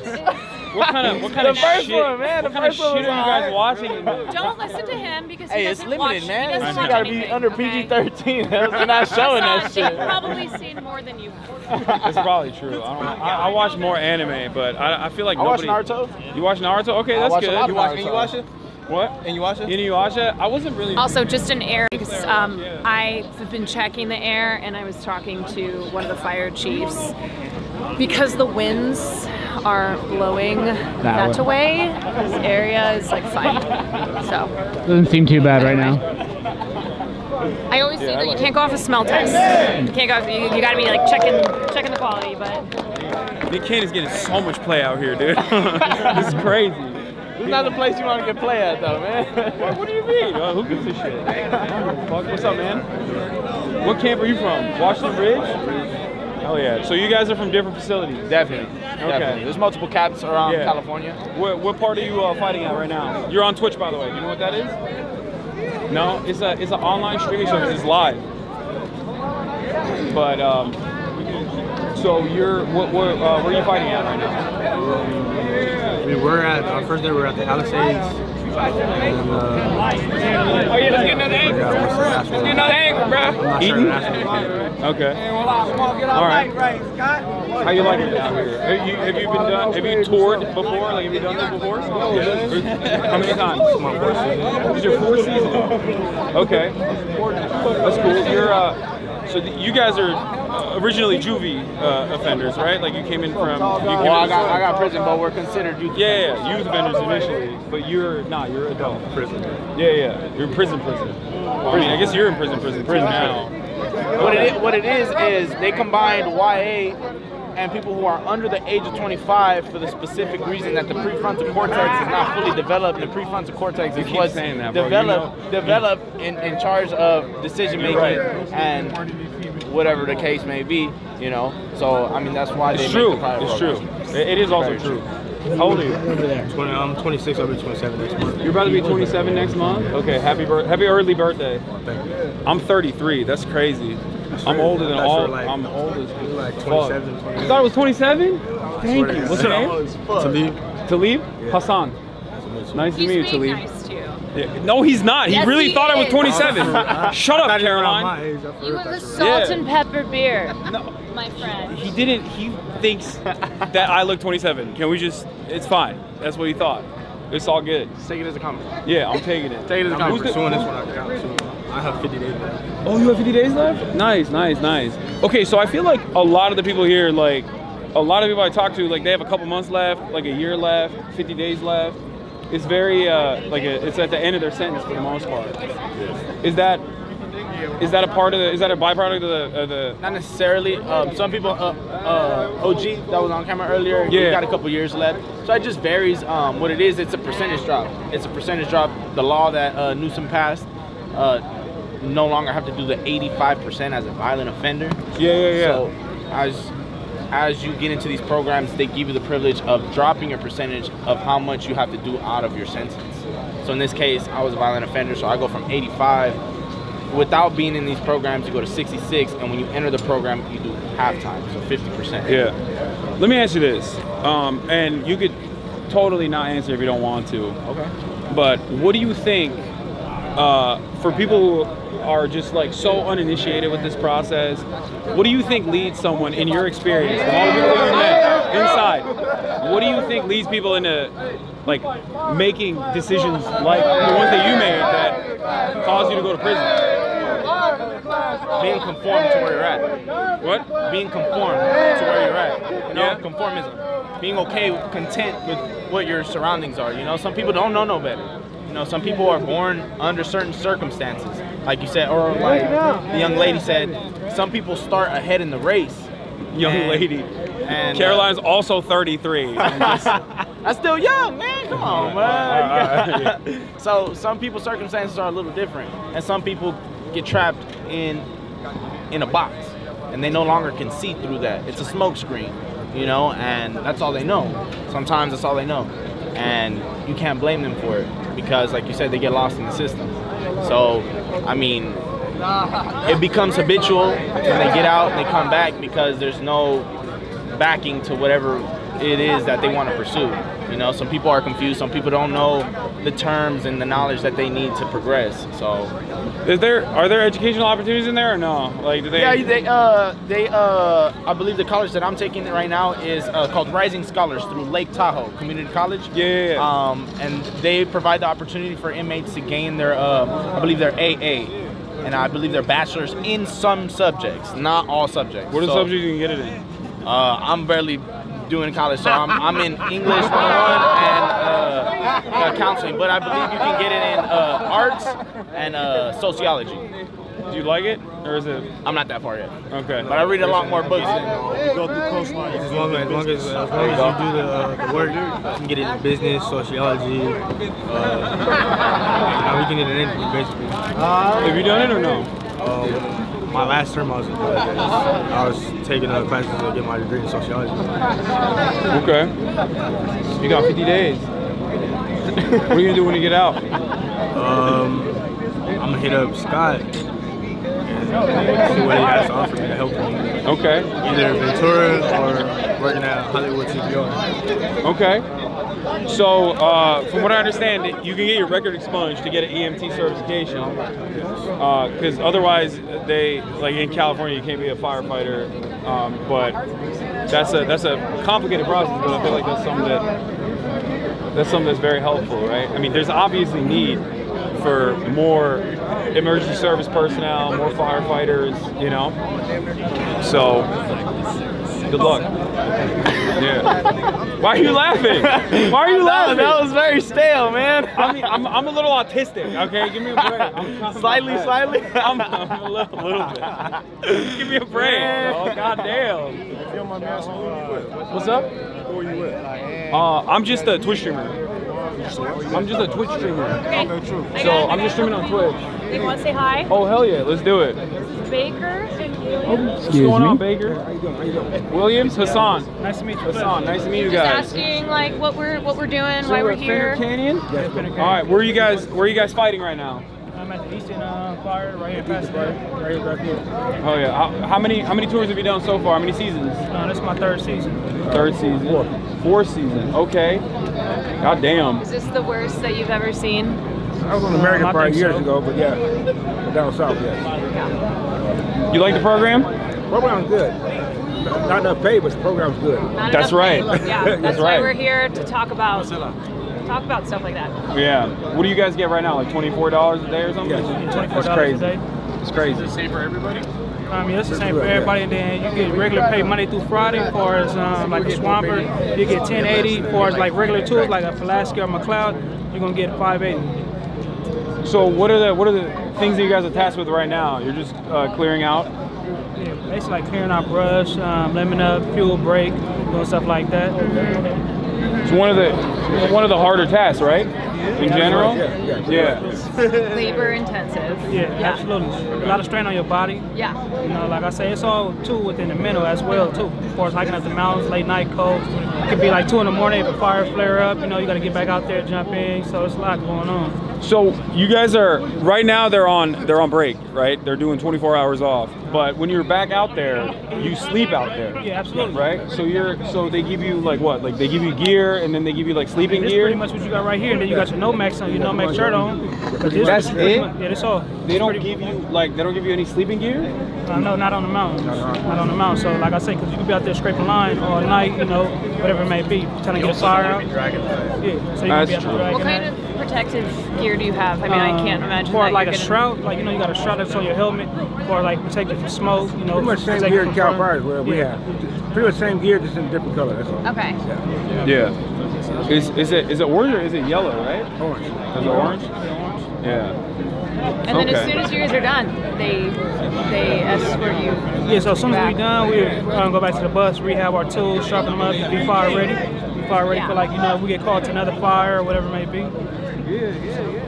Why did you decide to join the program 3 years ago or 4 years ago? I'm gonna be honest, when I first joined it, I just did it for like the time reduction, but once I started doing it, I kind of liked it. But once I get released, I won't do it though, because like I said, it's just too much going on as far as like the breathing and the, you know, as far as the air, different chemicals and stuff like that. And as far as I know, some other captains that I talked to, basically they said like it's just a long-term, you know, health condition, you know, as far as just breathing in all the different chemicals and stuff. You guys get any medical after? Like any medical attention? No. They asked us, do we need, like, you know, as far as like anybody got hurt, anybody get injured, any medical conditions. But, you know, if it ain't really like, you know, for like you got really hurt on the fire line, sprained ankle, none of that different type of stuff, you kind of just like go back to, you know, working the next day. Like you say, the 24-hour down, 24-hour up. But you're not really getting a full 24-hour down. You know, you're going to get the 24-hour on the line for fighting fire, but you're not getting a full 24-hour down. You got to come back, you got to shower, you got to go to eat, you know, you got to go to get lunches. You know, There's also a lot of noise, a lot of activity. A lot of stuff going on. They got to go to briefing, you know, get the assignment, you know, so it's a lot that's going on. Are you guys staying in these tents? We're staying in these tents. Are they nice? Yeah, they're pretty nice. Are they better than prison? Yeah, absolutely better than prison. God damn, prison sucks. Yeah, Baker, I want to ask you the same question. You know they go back to a camp after this. Yeah, we go back to the camp. Yeah, so we don't go back to prison, so we left the prison yard. So we go back to camp. So our camp be like, you know, maybe staging. I mean, our camp's in like Palmdale. So. But I'm from California, actually. So I want to ask you why you joined the program. I did it 14 years ago. When I came back last year, my points was low, and I said, instead of going to the yard, I said, send me to camp. So yeah. I was Carlsberg 12 years ago.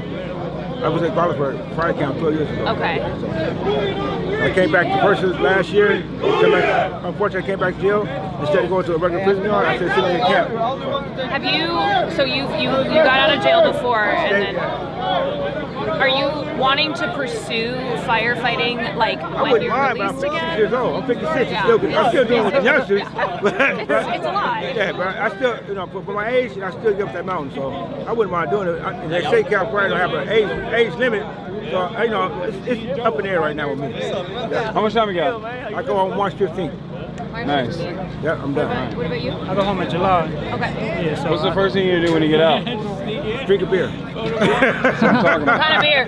Modelo. Okay, there you go. Modelo. What about you? See my grandmother. She in California? Yeah, she in California. So I'm gonna see her because I just did. Right now I'm pulling like 10.5 years. So I've been incarcerated 10.5 years. So and I go home in July. How old are you? 32. 32? Yeah, came in at 21. You look young as hell. I'm 33. You look way younger than me. He's looking for another person to tell him that he looks. Okay, stop. Yeah, one guy. One guy's now 27. All of a sudden, I'm riding the fucking high. I'm riding the high. So how are the cops? Are they all right? Are they dicks? You got some that's dicks, but for the most part, that's only one. Yeah. But for the most part, we got good cops at Finnecane. It's like you got some smooth ones, then you got some that's just assholes that just basically they don't care, you know. Like I say, just, you know, it's just job security. That's how I look at it, like just job security. You feel like they're is it like a personality issue, or do you think it's just like they're just insecure? I think it's all of them. I think it's a personality. I think it's like insecure, and then I think also some of these cops that you look at you down for is like just animals. They look at you like animals, you know. Some of them look at you like, but like I say, a lot of people in here, you know, got good hearts. You know, some of us made mistakes, you know, and just looking for a second chance. Everybody in here is not a bad person. They go through life, you know. For a lot of prison, a lot of rehabilitation going on. So you know, like I said, a lot of people rehabilitating themselves and just looking for a better chance at life. You feel it's hard, right? It's hard to do rehabilitation in the current structure that exists, in the current carceral structure. Yeah, absolutely. It's like they make it difficult. Yeah, they do. I got some friends that were in county jail back in the day, and they basically describe it as like when you go in, it's impossible for you not to be worse than when you initially went in. You get worse. It's a lot of trauma that's going on within prison. Yeah. It's a lot of trauma. It's a lot of things that you see that's going on in prison. Whether if you're on a 3 or 4 yard, you know, people as far as getting like, you know, shot, removals, riots, all different types of stuff that's going on a yard. So basically, like that can be traumatizing, and then especially if you do it so long, you be like institutionalized. Yeah. And you were, how long were you before you got out the first time, and then? I was in 6 years, got out for 14 years, and I'm back for like a year. All right. Well, I'm cheersing your beer when you get out. Thank you. Cheersing that. Thanks a lot for sharing your story, guys. Thank you. Appreciate it. Appreciate it. Good luck out there. I need to get a water. I'm thirsty. No, it's gone anyway.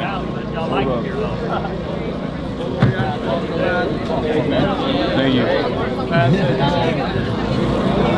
That's the live stream, but also YouTube. But yeah, this is Twitch. Okay. You can go to. Y'all know what Twitch is? I ain't never heard of it. No, Unc doesn't know what Twitch is. I ain't never heard of it either. Yeah, I guess it's technically it's a video game platform. Normally, it's a video game streaming platform. People play video games, and then people can watch it. It's like YouTube, but live. Basically. Thank you. So you mean to tell me that I can get paid for playing Fallout? Yeah, you like Fallout? Wait, hold up. What's your name? I'm Sean Armstrong. Sean Armstrong? Hasan, nice to meet you. Nice to meet You you. fuck with Fallout? I do. Wait, so when did you get in? This is my 13th year. This is your 13th year? Yeah. Damn, so you played like Fallout 1. I played 3 in New Vegas. You played New Vegas? I know the guy who made New Vegas. Never. Yeah, he might see this. Yeah, it's a good game. It is. Yeah. Nah, they just got PS4s at the camp, so I've been playing 04. Oh, hell yeah. That's cool. So, you guys stay here during the duration of the firefighting, and then you go back to camp, Yes, sir. right? So, for the rest of your sentence, you're at camp? Is that how that works? Unless we get in trouble, yes. Okay. And the camp is like much nicer than prison. Yeah, there's little to no tension. The racial disputes is not a thing there. You know, your family gets to bring food to you from the street. That's you can it. eat at visiting. It's nice. You feel like a human.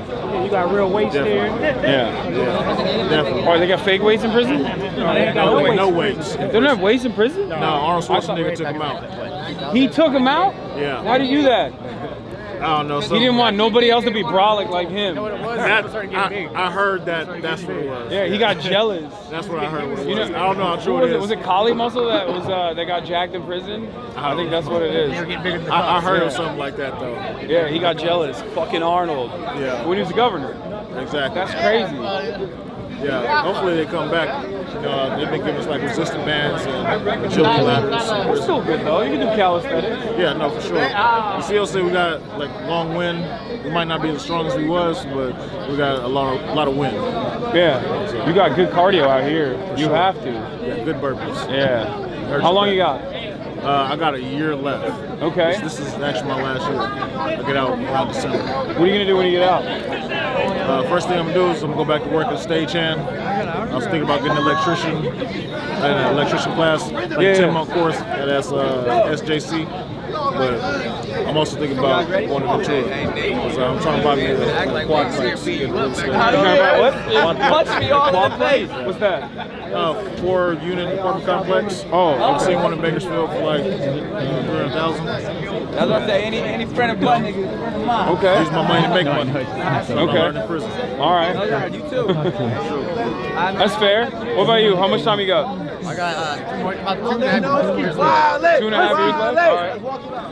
What do you, I mean, honestly, man, this place took off like 14 months of my sentence.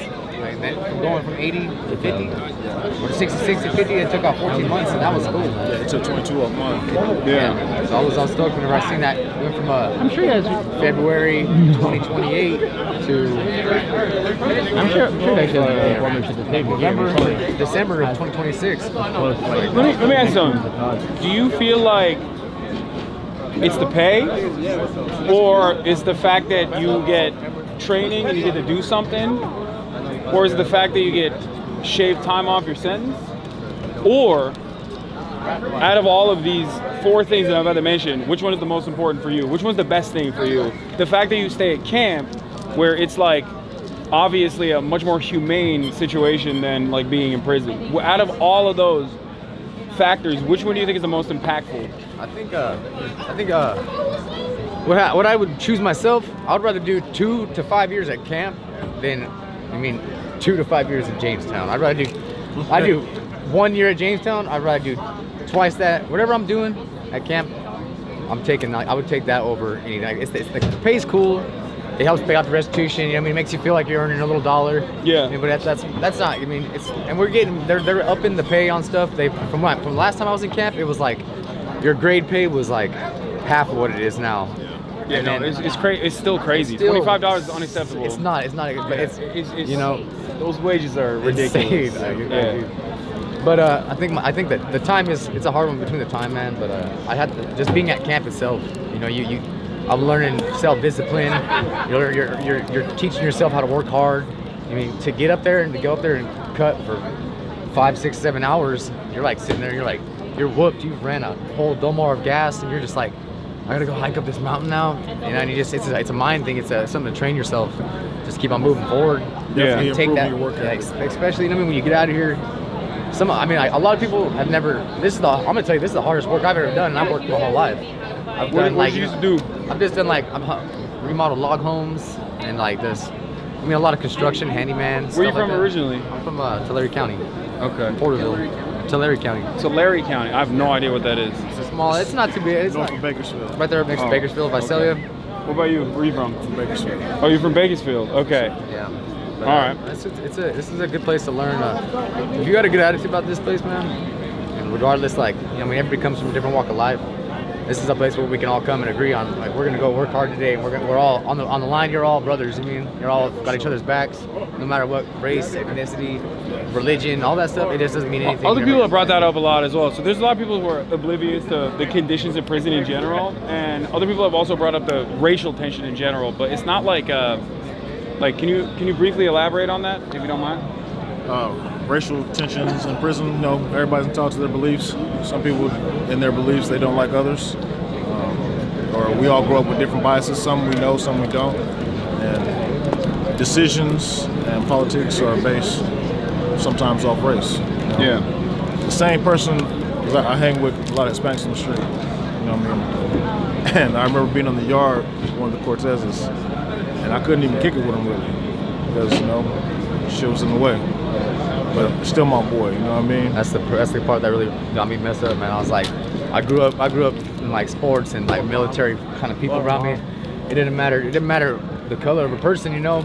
I just, like, they're my friends, like, I mean, but you come to prison, and I mean, being like, I show up and they're like, I'm a new white guy. They're like, hey, you can't even talk to that dude. You can't even hang out here. I'm like, it's their protection too, right? Like, you have to be slotted in. Yeah. I mean, yeah, sometimes. So from what I learned doing college classes is humans, we have what's called in-group bias. I identify with somebody of my skin or my ethnic group, my area, and it's them and it's us. We do that naturally, you know what I'm saying? And it's a defensive mechanism that's based on instinct. But we're not born with it. We learn that through life, you know. We're really not. We tend to emphasize it a lot over small shit, over insignificant shit. You know what I mean? But you're saying that that's a big part of why camp is better as well, because you can just kick it wherever you want, with none of the other additional animosity. Yeah. Yeah. They do give us that. A lot of that stuff is gone. It rears its ugly head sometimes because, again, it's people's beliefs, but the majority of the people in camp, they're gonna nail that in the bud. Like, we're not doing that here. Yeah, because you don't want to fuck up. How does that work? Is it like community policing? Like, you're just like, hey, we're not going to tolerate that here, or is it like, because when somebody comes in and an example would be somebody with a bad attitude. Like, how do they weed themselves out? They usually kind of weed themselves out. You know, you know, they show up and they get, and you become like, everybody that's been there, they have a program. You know, they got something that works. Everybody's getting along. You know, everybody comes. We'll have like a big old group, something going on in the camp, and it's causing a lot of problems. We're rocking the boat too much. We all come together. Hey guys, we need to come to agreement. We got some new guys coming in. That we always, we run it down to them like, hey, this is what we're doing, guys. We're not doing the crazy, high power politics. We're just here. How do they get weeded out? Is, like, that's what I'm saying. Do they just send them back? Kicked out, they go back to the prison. They so either they're gonna get write-ups from the dumb stuff that they're doing, or they'll clash with somebody because a person will try to take them underneath their wing. Each one teach one is the rule when I first came to prison. So, hey man, you're my boy from my area. I'm gonna lace you. Hey, look, this is the do's and don'ts. This is why you don't do it. But if you don't want to listen and you want to buck the system, eventually you're gonna clash heads with somebody, and there's always some bigger dog. They're gonna see like the person that's causing problems. Yeah. And I mean, like, you can just, they don't stick around too long when you start. The cops see everything. They watch us there. Are these the same like camp cops, or are they coming in from? Those are from our camp. Oh, okay, yeah. They're regulars there. We see them every day. They've spent years in the prison systems, worked their ways down to a camp, and a lot of them are veterans, and they know the game. You feel like they're nicer overall than like normal COs inside of the county jail prison? I've met some good and tolerant COs since I've been in prison. A lot of those COs are now working at camps. So yes. Yeah, these guys that are here, they realize that, like, Yeah. It's just like it's good for us to be down here, you know what I'm saying? It's cool, it's where we want to be. It's the same thing for them. I mean, they've been surprisingly chill. I feel like normally, under normal circumstances, they'd be like a lot. I mean, regular fucking beat cops are more annoying than the guys. You have some, but it's really even just their coworkers. Everywhere's gonna have their assholes and their hard asses. Yeah. You know, and like the people that are kind of like still on that foreyard. Yeah. And like, you know. I want to ask you guys, have you been able to shower? Yes. Yeah, it was. Apparently, they haven't been able to shower in 5 days. Yeah, when we showed up, there was only. It was out there beating that ground. I know why y'all ain't got to be able to shower. Yeah, I mean, he was saying that Scott is bringing in. He got Coachella to donate some like mobile showers for these guys because they haven't been able to shower in 5 days. Yeah, they just really showed up today. The mobile showers just got here today. Yeah. It was a situation that they had told us. Somebody on the Cal Fire said that they don't want no inmates using their showers. That's why we had to walk all the way around, and then we just got turned around. And we was just finna go shower. We still ain't showered yet. Oh, in that one shower unit way over there? Yeah. Wow. They took our unit. Remember, it was right here. Yeah, they took our unit and then told us that they don't want no inmates in their showers. So we still haven't showered yet. So those guys messed up. Got each other to donate us our own mobile shower unit. That way we don't have to go through this. I'm off of 24 just from yesterday. Still ain't showered or been to sleep today. Yeah. Absolutely, man. That's crazy. But then when I bring up situations, we know when I bring up situations like this, and then it gets seen by the higher ups, I get kicked out of camp. No, for sure. This is gonna be retaliation for speaking up. Sure. And I know I got that coming. Yeah. No good deed goes unpunished, for sure. Hey, we know what you guys were doing last night. You guys were cutting towards us last night. That was a rough cut. How long have you been in and out? Like how long have you been going into the fight? We do 24 up, 24 down. So just like yesterday, we spent the whole 24 hours on the fire line. We're supposed to have 24 hours the rest today. We'll be back tomorrow, 24 hours, and it just rotates like that. I'm just wondering. When it comes up to the mop-up stage, we usually, because this is a Fed fire now, so like we're kind of just like what we do, like state and Fed is different. Like whenever it's a state fire, we'll do a completely different cut. We'll do a way more bigger cut. We'll do a 10-foot cut with a 4-foot scrape. But these guys, they have us doing a smaller one right now. They just have us doing the 6-foot cut with a 2-foot scrape. Yeah, so yesterday we went in with an 8-foot cut and a 4-foot scrape. Yeah. It depends on which fire you're at and where you're at. You guys on the eating right now? You gotta ask him. Hey, we were told to follow the Fed's rules because they run a little different right now. We were on the spot where the dozer line, where the fire Yeah, blew but over. that's where we were. You guys were coming towards us. We were going up. Finner Canyon was meeting you guys. That was rough last night, bro. They had us trenching the whole way up, the whole way, and I'm second Pulaski. Yeah. I'm swinging my arms all day. Oh man. I'm on the saw, bro, and I've never cut that much in my life, bro. Oh my god. So what they doing about your showers? It's already here or what? Luckily, we got Lieutenant Hill, and he's trying to push the line for us. I respect it. I would love to help if we can, and I don't want you to get you in trouble at all. So however we can help. I'm sorry, you deserve a shower. Hey, for sure. But I appreciate it. And what's going to happen is going to happen no matter what. That's going to happen. It's kind of how the dice rolls around here, you know. Like, if you want to know what happens, come back and check on them in about 3 months. You don't need it anymore? We know it's free. No, I mean, you gave it to me. Well, yeah, it's fine. Huh? Okay, 1 second. Yeah, you guys play at camp, right? You got a PS4? Well, our camp Not at our camp, no. Oh, your camp is We're trying to get it going over there so we can have some activities for us. We're trying to get activities. What is it? What you got weights though, right? Oh, we got weights for sure. So you got weights. You don't got a PS4, but you got a TV. Yeah, we got TV. Do you guys get internet access or no? No internet access. Nah, they don't want us to have that. Why not? I don't know. Well, we're still limited. We're still a little bit. incarcerated people, so we can't. We're limited. You're still a person. It's a human right. I think you should be able to get internet access. For sure. What are you gonna do with internet access? Crimes? Okay, maybe, but. I mean, inside the prisons they have tablets, but at the camps here we don't have tablets. Oh, really? So yeah, sometimes I'll see like dudes sneaking a phone, and they'll go live on TikTok. Yeah? Yeah, but only for a limited time. Hey, follow my. Yeah, you got TikTok? You shout it out. By the time we get out, it'll be popping. Yeah. But I don't know. So one question for you. What's up? So what made you come here? What made you come here and So interviews? I talk about rehabilitation a lot. Like I cover primarily labor-related issues, politics in general, and one of the things I talk about quite a bit is how dog shit the American prison system is. For sure. And how, you know, prisoners demand more rights. So one of the things that we have been talking about with the wildfires is you guys, incarcerated wildfighters. There's actually a lot of people, there's a lot of news coverage around what you guys do, as a matter of fact. And I hit up Scott, and we were supposed to link up for something totally different, but one of my friends told me that he does this program, and I thought it would be an amazing opportunity to come talk to you guys and to, you know, show people outside that you're just normal dudes, you know? So what do you think now? What do you think now about us since you haven't met us? Like, y'all suck. No, I mean, nothing really changed from my perspective. Like, I don't know. It's just, yeah, you guys are just regular dudes, you know? But I think the way that a lot of people approach it, they just like, they think like, oh, someone has done a crime, they're evil, they're automatically bad, they're scary. And I wanna break that stigma a little bit, you know?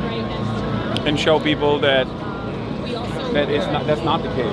And I feel like if they recognize your humanity a little bit, then they'll be more open-minded to initiatives that, you know, initiatives that are helpful with reintegration, initiatives that are helpful with like hiring, you know, former inmates. You know, for sure. Try my best. Sure, and we appreciate you for that. We gotta get you to our camp, Groundsburg. I'm down. Yeah, MTV Cribs. We're coming soon. No, I would love to do that for sure. Coming soon. I'll talk to Scott. If we can make something like that happen, that would be great. Oh yes. Yeah. Let's do it. Come check out my bunk. We'll make you a little spread. Eat real quick. Yeah. You know? We'll go on Twitch. You know. No, there's like Twitch Cribs. There we go. There's actually a thing there's a thing on TikTok with like prison food, where they show like different things that people make in prison. So we could do something like that, like a little cooking segment. You gotta make it though. You gotta make it. I'll make it. Yeah. We'll tell you how to do it. You do it. The only thing I know how to make is chicken. That's all I know how to make. So I don't know. We're gonna do something with that. Yeah. We're gonna do something. What do you guys make? What do you guys cook? You cook your own food? We make everything. Rice bowls, burritos, nachos, sushi, tamales. Okay. We cook everything out of what we got though. Yeah. Soups. So how does that work in how's that work in camp? Like, it's not, because in prison it's like you got a chef, or not a chef, but like you got someone working the kitchen, and it's just like, not a chef for sure. Yeah. You got someone. Yeah, you got someone over there. Yeah, I don't know what like he's doing. Just sitting there, just whipping stuff up. But like in camp, do you make your own food? Like, is that so it's kind of the same thing. We have someone that cooks for us, but we can also buy our own food from commissary. We make things. What do they have in commissary? Hot Cheetos, sausages, How much is the hot Cheetos in the commissary? Like $2.65. Oh, okay, so it's like normal price. It's not, because I know phone calls are like, I don't know how it is in California. It's free now. Yeah, it used to be a big ass fucking problem. It used to be a lot. That shit was awful. So the phone calls are free now. So everyone that left, come back. I could call you now. Wait, tell them what it used to be like. So it used to be a lot, like 33 cents a minute. 33 cents a minute. 33 cents a minute. $1 a day. Like only 15-minute phone call. We just spend like $100 a week. Yeah. So that's why we're all single now. Am I right? Oh no, just me. Man. Wait, okay, so how does that, like, why is that important? Why is it important that you have access to the outside world like that? Well, just because we're not trying to get institutionalized. Like, we're not trying to get stuck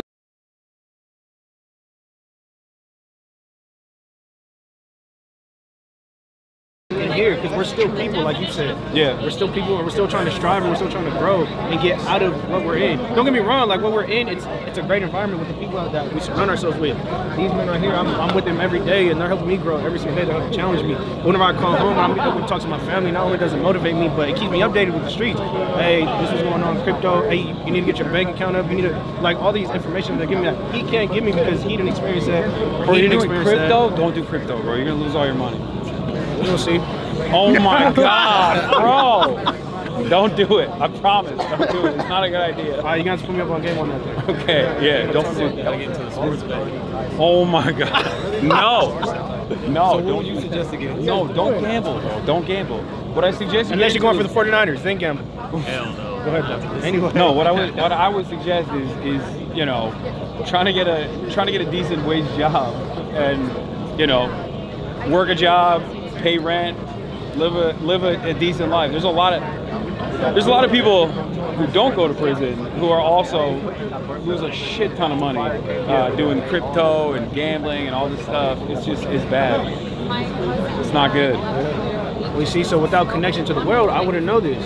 So now I'm just thinking I'm going right into crypto, but look, we need more connection with the world now. No, you need less connection with the world. You're trying to make crypto puts, you're trying to make calls. How's the crypto doing? Hey, so what's going on over there? Like, would you meet Allah? What? But okay, so I asked some of the other guys this question. I was wondering, what do you think? Like, out of four qualities of the program that you're in, like, which one do you think is the most significant for you? You got time reduced. You got conditions in the camp as opposed to prison, which are significantly more humane, right? You got a job, so you're busy. And I forgot what the fourth thing was. God damn it. What the fuck was it? But okay, out of those three, what do you think is the most significant? Time reduced. Time reduced? Time reduced. Okay. I'm trying to go home. That's it. Yeah. I feel like a lot of us, we got over-sentenced, especially for the crimes that we committed. For sure. So it's like, it's giving us a chance to go home early. And Yeah, you guys are also young offenders, right? Yeah. Yeah. So we're not supposed to be here. Of course, someone probably already told you that, but yeah, we're not supposed to be at camp right now. No, yeah, I know. Because Scott Budnick, shout out Scott, you're number one, man. Hey, yeah, shout out Scott Budnick, you know, we're here, and we're very, very, very grateful. All right. If you don't mind me asking, what do you think, in your mind, in your assessment, from all the people that you've met in prison, in camp, what do you think is like a leading reason for how you land up in prison? Leading reason. Like what is it? I would say no positive role model. Because for me, I was like left at home a lot, and I just started running the streets like a young age. So it led me to the things. Where are you from originally? San Diego. San Diego. Okay. So that led me to like just start roaming the streets and start getting options. I would say, kind of touch on the same thing. No guidance, just not having positive guidance. The environment that I grew up in, of course, it led me into a different direction. And yeah. What about you? So first off, obviously there's no excuses for what I'm saying, right? I hold myself accountable for what I've done, right? But I'm not the commissioner board. There's circumstances, right? No, I feel you. My circumstances, like my mental health, as in my insecurities, I didn't have no one like I could talk to. The schools I was in, they didn't really teach me how to like behave and like correct behavior. They were like favoritism towards different races and ethnicity, and I think that like made me go different ways into social groups. So like I couldn't really like fit in with nobody. So I had to branch out to different people, and like that's what made me commit my crimes and find different people that had the same values as me, which is violence. That's Yeah. Okay.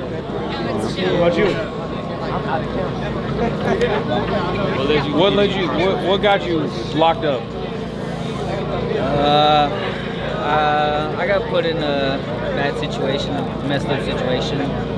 But I mean, that was part of it. But just, I would say, the way I was living really is what led me here. You know, like trying to find love in the streets as well as I wasn't at home. And once I fell back into my bad habits again, carrying guns again, and led me to do dumb things. But when I had that gun that night, then I would have probably still been out. How much time we got left? Right now, my out date's August 2026. Okay. But I'm trying to get my GED to get some more time off. So I'm hoping to get home by like December this year. Okay. What would you say is, how do you like camp as opposed to prison? Camp compared to prison? Yeah. I love camp. I'll take camp over prison any day. Yeah. Tell me about your first hike. So my first, I got to camp on a Monday. My second day we went out to work, like cutting trees and stuff. And then Wednesday, the next day after that, we did this hike called Rocket Ship. They say it's like one of the worst hikes. And bro, you just. Why do they call it rocket ship? I don't know. It's straight down. But you start off and you go straight down with all this gear and everything. By the time I got to the bottom, like I couldn't even walk. My legs were buckling in every step. And I was like, there's no way I'm gonna make it back up. It took me like 2 hours, 45 minutes to get back up. hella long to get back up. But that same day, we got back to camp. I took a shower, and then we came out to Ventura to a fire, and we were out for a week. I couldn't even walk, bro. Are you guys exhausted? Yeah. Are you all going back out in the morning? Yeah. That's the rapper Peso? Is that what it is? Yeah. I'm gonna check his music out after this. Oh, you're gonna actually listen to music? I'm not gonna listen. I don't listen to no music. He doesn't listen to music. No. Nah, just podcasts. Just podcasts? I only listen to the news. I'm boring as fuck. So you don't have a favorite Working rapper? out, really. he'll listen No, to I guess- podcasts I don't know, about maybe politics. Working out. I know. Vince It's Staples? insane. Who's your favorite rapper? That's myself. Okay. Okay. I've been working 24 hours, I ain't been asleep. I might say some shit that don't make sense. Don't put him on the spot, bro. There's people watching. Who do you guys That's listen to, music-wise? I listen to like underground rappers, like not really famous people. Yeah, I don't listen to them. Okay. Like, are you east? Bro, he can hear are you you. east, west coast? I just listen to like Texas. local rappers by like my little brother raps, so like I listen to him and like You listen to me? stuff. Yeah, us on the bus, like freestyles on the bus. Yeah. But I don't listen to nobody make sure. I'm coming harder than Drake. Let's just say that. Okay. All right. You know what I'm saying? I believe you. I don't freestyle. I don't freestyle. Yeah, that's right, Drake. It's coming for you. Coming for you, But Drake. like, not in a But I'm weird Team way. OVO though. Not in a weird way. You know what I'm saying? Yeah. What's up, man? What's going on? Oh, really? I'm not an inmate. Nice to meet you. Get in the business. I don't think you're I didn't think. Nah, look at me crazy. Like, No, I'm just confused that someone here recognized me. That's why. Yeah. Oh, yeah. Hell yeah, bro. We got 5 minutes, bro. Yeah. I'm not. That away, huh? I don't know. Swag up. Hey, Eli. Oh my god. We had your back. Yeah, it got cold. It's very cold. It did. I think he's with the My fingers are with the icicles right now. Oh, dude. the Do peso you want me to dude, take I one for you? don't know. You sure? No, I'm fine. I should have brought hand warmers. Oh, he's not with him? I did not. Wait. The dude in the hat? No. No. I was talking about the other dude. That's fine. Oh yeah, he's with Peso. Yeah. I'm gonna bring Scott over and see if we can talk about the. I feel bad. That was an awkward interaction. No, it was fine. It's all good. I should have been nicer. He was very excited. Hey, but we had your back, man. What? We had your back. Oh hell yeah, that's right, dude. He rolled up and you guys were like, We're like, what's up, man? Like, we got your back, man. No, We don't just put out fires. bro. Hi, Mom. Is that live? Bro, you have been taking Hi, Mom. fucking camp. Hi, family. You jacked as shit, dude. Out here at the Yeah, you are. Easton Yeah, you are. Yo, Eaton fire. show the camera. No, not anything. I saw you with the shirt earlier. You were. Oh, I used to be bigger, man. I actually lost it because of the hiking and stuff. Checking him out, bro. Yeah, I'm sorry. Listen, I work married. out. He's married, I bro. work out. He's married. I work out. I just got married, man. When I see another dude that works out, I'm gonna be like, hey, listen, you're working out. You're talking about working out? Yeah. Yeah, they're making fun of me. They're saying I'm checking him out. I don't know what was more awkward, this or that. No, this stuff is not awkward at all for me. Bye, Mom. I love you. That's pretty cool. Hi, Mom. I love you. Oh man. Picture, get the picture. I don't want to photobomb. All right. They said, how are we doing, chat? I was gonna have Scott come over just to talk about the fundraiser and like, you know, what ARC is doing, because that's how I found him. He said he had like one thing he had to do, and then he wanted to come over. He's like, I just have been leaving you guys be. Is it good? I was like, No, it's been great. It's been great. It's up to you. Chat, do you guys enjoy it? Are you guys enjoying this?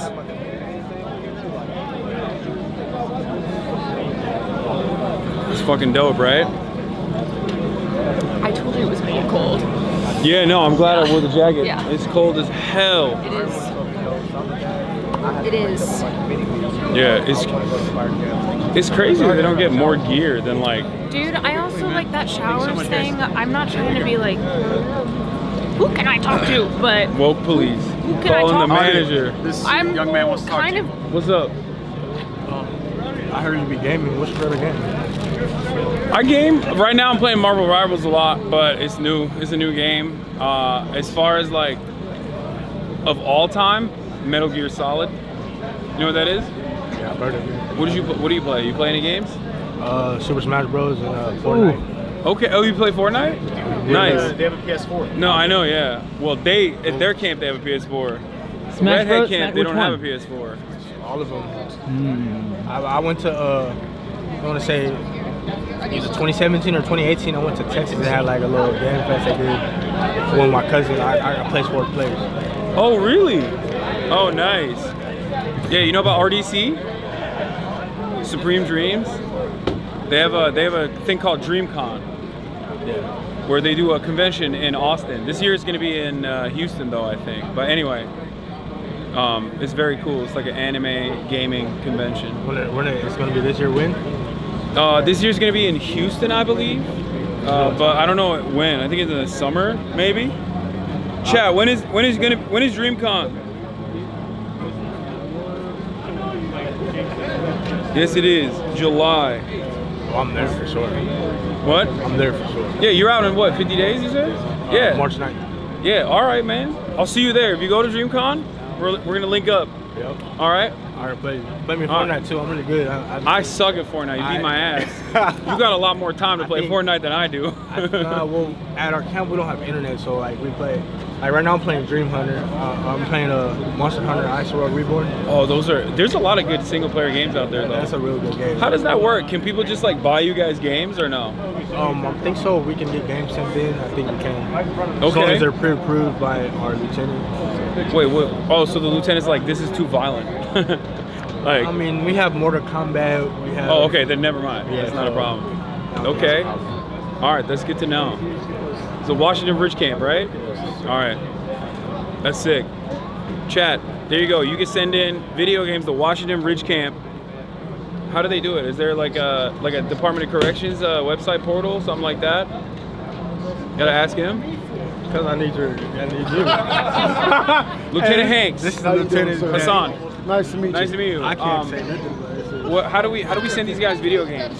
There's a lot of people watching right now. How do we send these guys video games? Yeah. Video games are a challenge because I can't give them access to the internet without it being supervised. Yeah, no, I meant like hard copies. You donate them to the camp, so you send it to the address of the camp, and you state that you wish to donate it for camp, and then we'll include it in the systems we have. Hell yeah. Does it have to be like a maturity level restricted? Yes, it has to be maturity level restricted, and it can't have an online component to it. Yeah. Okay. There's a lot of good single player games. They have PS4s, right? Yes. All right. Get to work, chap. It's Washington Ridge Camp. They'll send you guys some hard copies of video games. There it is. All right. Nice to meet you, man. I'll see you in July. All right. We cold? I'm so cold. You little bitch. There's people. Hey, nice to meet you guys.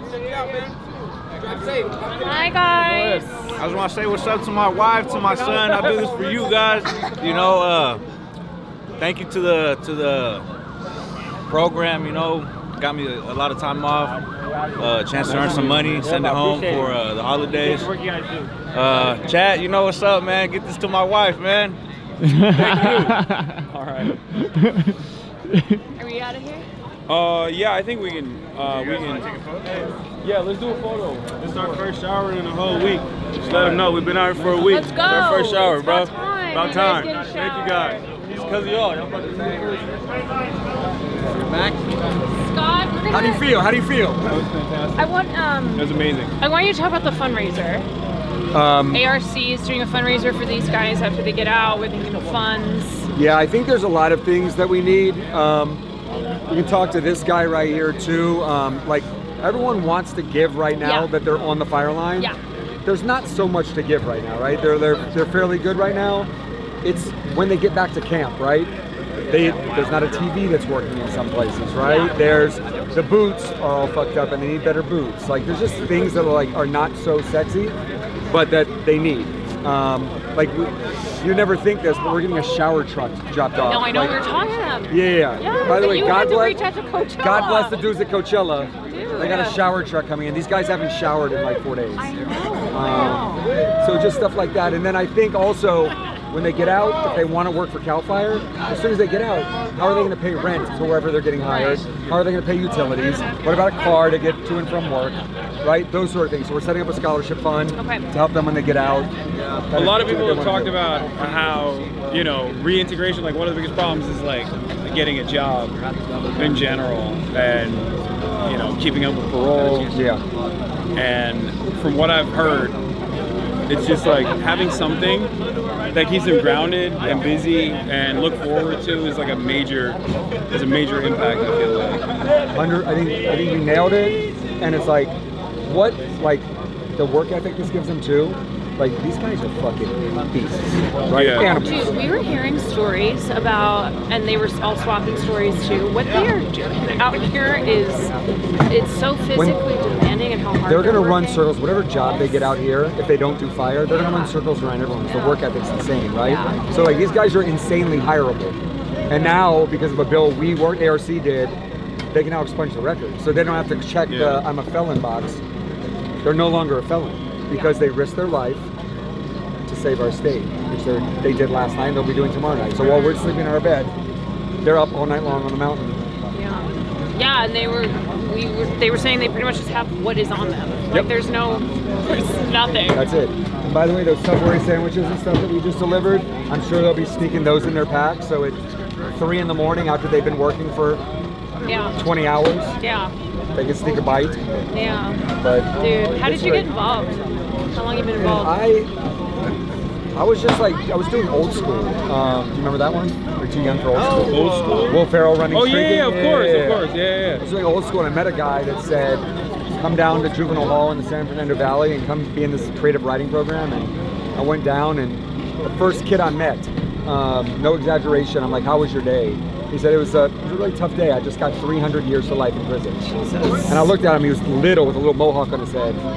And he said, I'm 15 years old. And he got 300 years to life in prison. And I'm like, what did you do? In my mind, I'm thinking like, is this kid like Charles Manson? Like, Right, what must did he have murdered, do? 100 people. Yeah, he's like, I stood next to my homie who shot the victim in the butt. The victim was in and out of the hospital in a day, and for standing next to the guy with the gun and never touching the gun, I got 300 years to life. And in my mind, I'm like, okay, maybe there's some punishment for that, right? But I don't think any of us would say 300 years to life is a proportionate 15-year-old. for a 15-year-old, right? Yeah. Like I did a lot of dumb shit when I was in my early 20s.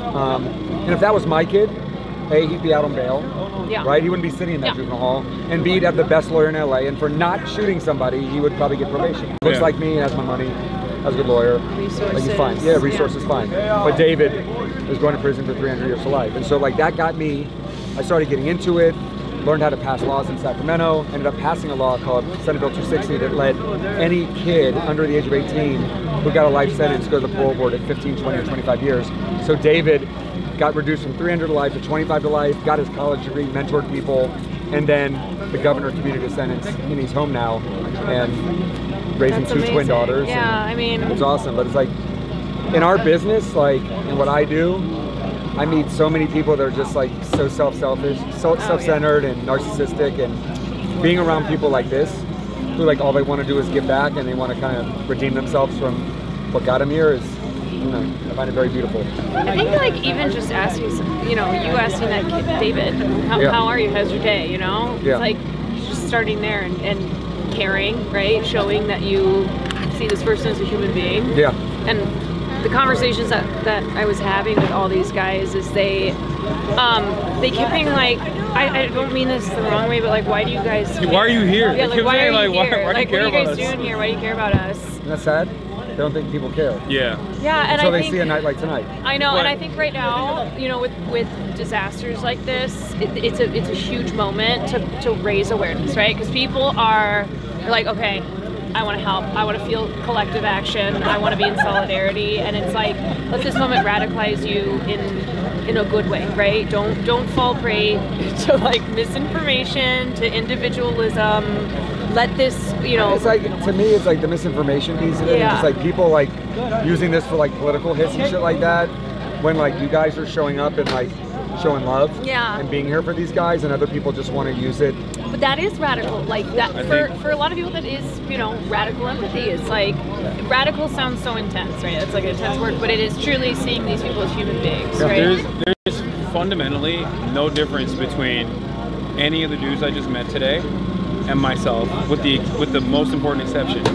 I come from a more affluent background. Yep. And therefore, when I fucked up, I had a support network to rely on. Yep. I had my Me family too. that could set me straight. And I always recognize that the privilege that I have, and I try to explain to other people that, like, you know, other people that are watching, that like these guys are, yeah, maybe some of them did some stuff that you would consider to be ridiculous or crazy or whatever, but it doesn't matter. Like, everyone has the capacity to rehabilitate. Yeah. Everyone has the capacity to become a better, more productive member of society. And that's what these guys are doing, right? Yeah. Like the thing I love the most about this is you go from like the pariah of the community. Yeah. Like, we want to separate you because you're too dangerous and get out of our community. And now all of a sudden you're a first responder, you're a hero. People are baking you brownies and cookies. Yeah. Because you're going up in a mountain and fighting a fire so it doesn't kill our. I think it's but I think, yeah, you're right. The dignity aspect of it. The dignity aspect of it is huge, and I feel like that's another thing I want to do if we can do this, because they were talking about like going back to camp. Yeah. If we could potentially film the camp at some point. No, we go. Because as soon as they're back, let's go. Okay, that's a great idea. I want to do that 100% because I think from what I see, this is like one of the closest aspects to a more rehabilitative approach. Yeah. In like the American carceral structure. 100%. Because like one of the things that everybody talked about, and across age groups from different camps, everyone was like, there's no racialized, like there's no race stuff. Everyone is the same. Nobody rocks the boat, because you get all of these positive incentives of sentence reduction, but more importantly than that, the conditions in the camp are significantly better than prison. Significantly. And by the way, that doesn't mean it's actually like better than your living conditions at home. Yeah, those guys couldn't shower for 5 days. They also don't have internet. They don't have internet access unless it's supervised. But I think that plays a major role in people feeling like human beings, and it helps with reintegration in general. 100%. David, Campos, get Jersey, bring him over here, please. You, both of you. It's an incredible story. Wait till I tell you this story. You'll love this. I think, like, I was on your live stream as you were driving, and I saw all the people commenting about modern day slavery. And I'll say this, it's like, I'm running like a massive campaign right now with Governor Newsom and others, trying to get him to raise the pay, because I agree that the pay, it's been $1 an hour since 1984, right? That's unacceptable. So there was an actual legislative proposal this year to go from $1 an hour to $5 an hour, and it got killed. So this year I want to accomplish that, but like no one's forced to be here, right? This is voluntary, and it's now. 5 years ago there was no path to a career. You risked your life, you got paid nothing, you got out, and it's like, no, we won't hire you. Now there's a path to a $100,000 a year job. And I tell these guys, like, who cares what you get paid? Volunteer to get out of a prison cell, save people's life, make amends, redeem yourself for the shit you've done. Even if you're volunteering and you get paid nothing. And I'm going to do everything I can to make sure you have a career where you can make $100,000, $150,000, $200,000 so your kids never have to go through what you went through, and then go to a great private school and a great college, right? And so, like, I really love it. 5 years ago, maybe it was more like that. Today, not so much. Let me tell you. Yeah, go on. I was just going to say, can you give any update on where a bill like that is? You said you're working with I think it's gonna be more like, you can go a bill route or you can go a budget route. The budget process starts now in January. The governor released his budget this week. And then they close the budget in June and it becomes a state budget. So between now and June is when he will either force his Department of Finance to do it or not do it. And the governor was here tonight. I'll sing his praises if he does. Yeah. That's right. I'll tell you this, like, he really, in terms of fire stuff, he's done incredible. No governor in the last 30, 40 years has doubled CAL FIRE's budget. $2 billion when he came in, $4 billion now. 7,000 firefighters there, 14,000 now. Like, he's doing it. I want to tell you a quick story. Where's Campos? Get Campos. Campos, stop talking. Get over here. Okay, this is a great story. So, this guy right here was my student in Somar Juvenile Hall when he was 14 years old, facing life in prison. Didn't get life in prison, but got 14-year sentence. 14-year sentence. At 18 years old, as a kid, he gets sent to the most violent prison in California, Pelican Bay State Prison, up on the Oregon border. So he's now an 18-year-old at Pelican Bay, and he got out of there without ever getting into trouble, went down a level, and then came to a college program I was doing at this prison called Ironwood, and ended up graduating college, doing great, came home, interned for me at my film company for a little bit. All right. The director, I don't know if you guys know who Destin Cretton is, but he did this movie called Just Mercy that I did with Michael B. Jordan and Jamie Foxx. Destin's like, I need an assistant during post-production. I'm like, interview David. David interviews.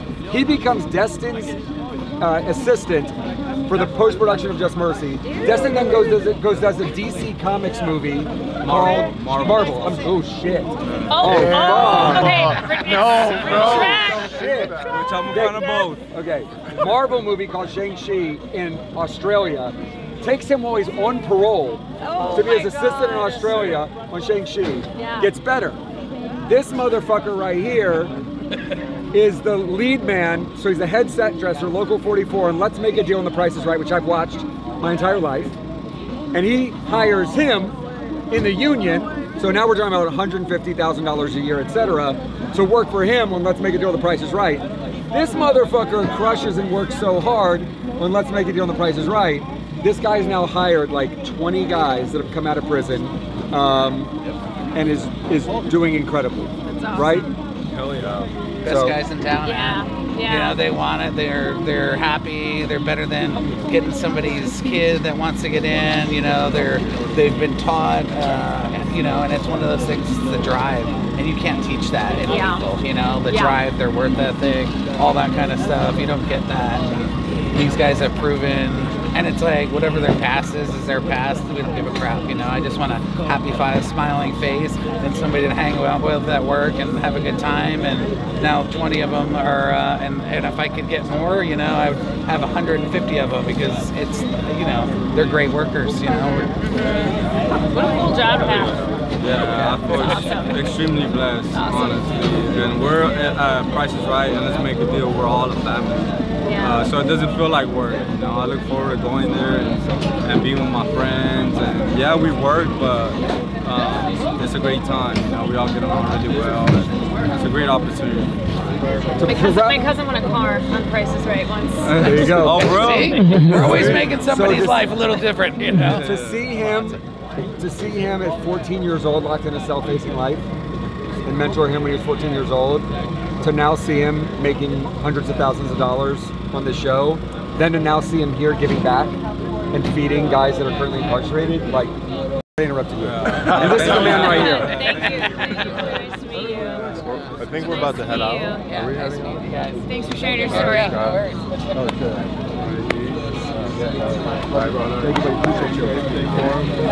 Thank you so much for everything. Thank you for giving us the opportunity to talk to these guys. How were the combos? Fantastic. So good. So good. Amazing. So good. I think, I would love to do more stuff with you on specifically this issue, because this is something that I think is unfortunately an area where a lot of people just don't ever even encounter, like, don't even broach the subject matter with like any dignity whatsoever. Everybody just writes off prisoners. They don't ever talk about them. They don't ever think about them. They they want more.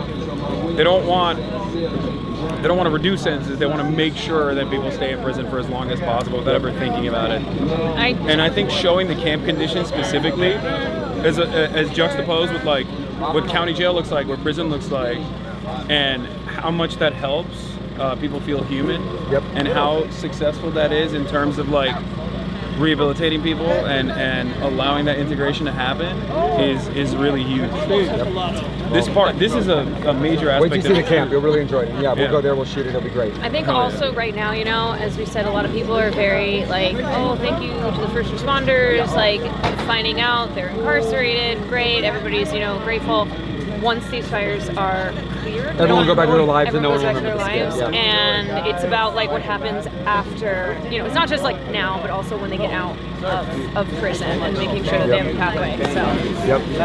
So thank you guys for coming and so shining a light. Nice to meet you. Yeah. Appreciate it. Thank you so much. Thank you for the work that you're doing. Big dog, I'll see you. I'm going to San Francisco. I'm blown away. Yeah. My house is burned down. Yeah. Hopefully not. Rad. Rad. Thank you. Thank you very much. Thank you very much. Big dog. Good to meet you, bro. Thank you, my guy. It is cold. It's definitely cold as I'm hell. so All right, weak. let's get out of here. Oh, thank you so much. Shall we? Yeah, let's dip. You want to do a little send off or? Oh yeah, let's do it here. All right, everybody. This was a wonderful experience overall. Thank you so much, Caroline. Thank you, Scott Budnick, as always. Thank you, Murat, for showing up as well. You know, this was a wonderful experience, and I'll of course be live tomorrow. And I hope you learned something today. All right, that's all I got.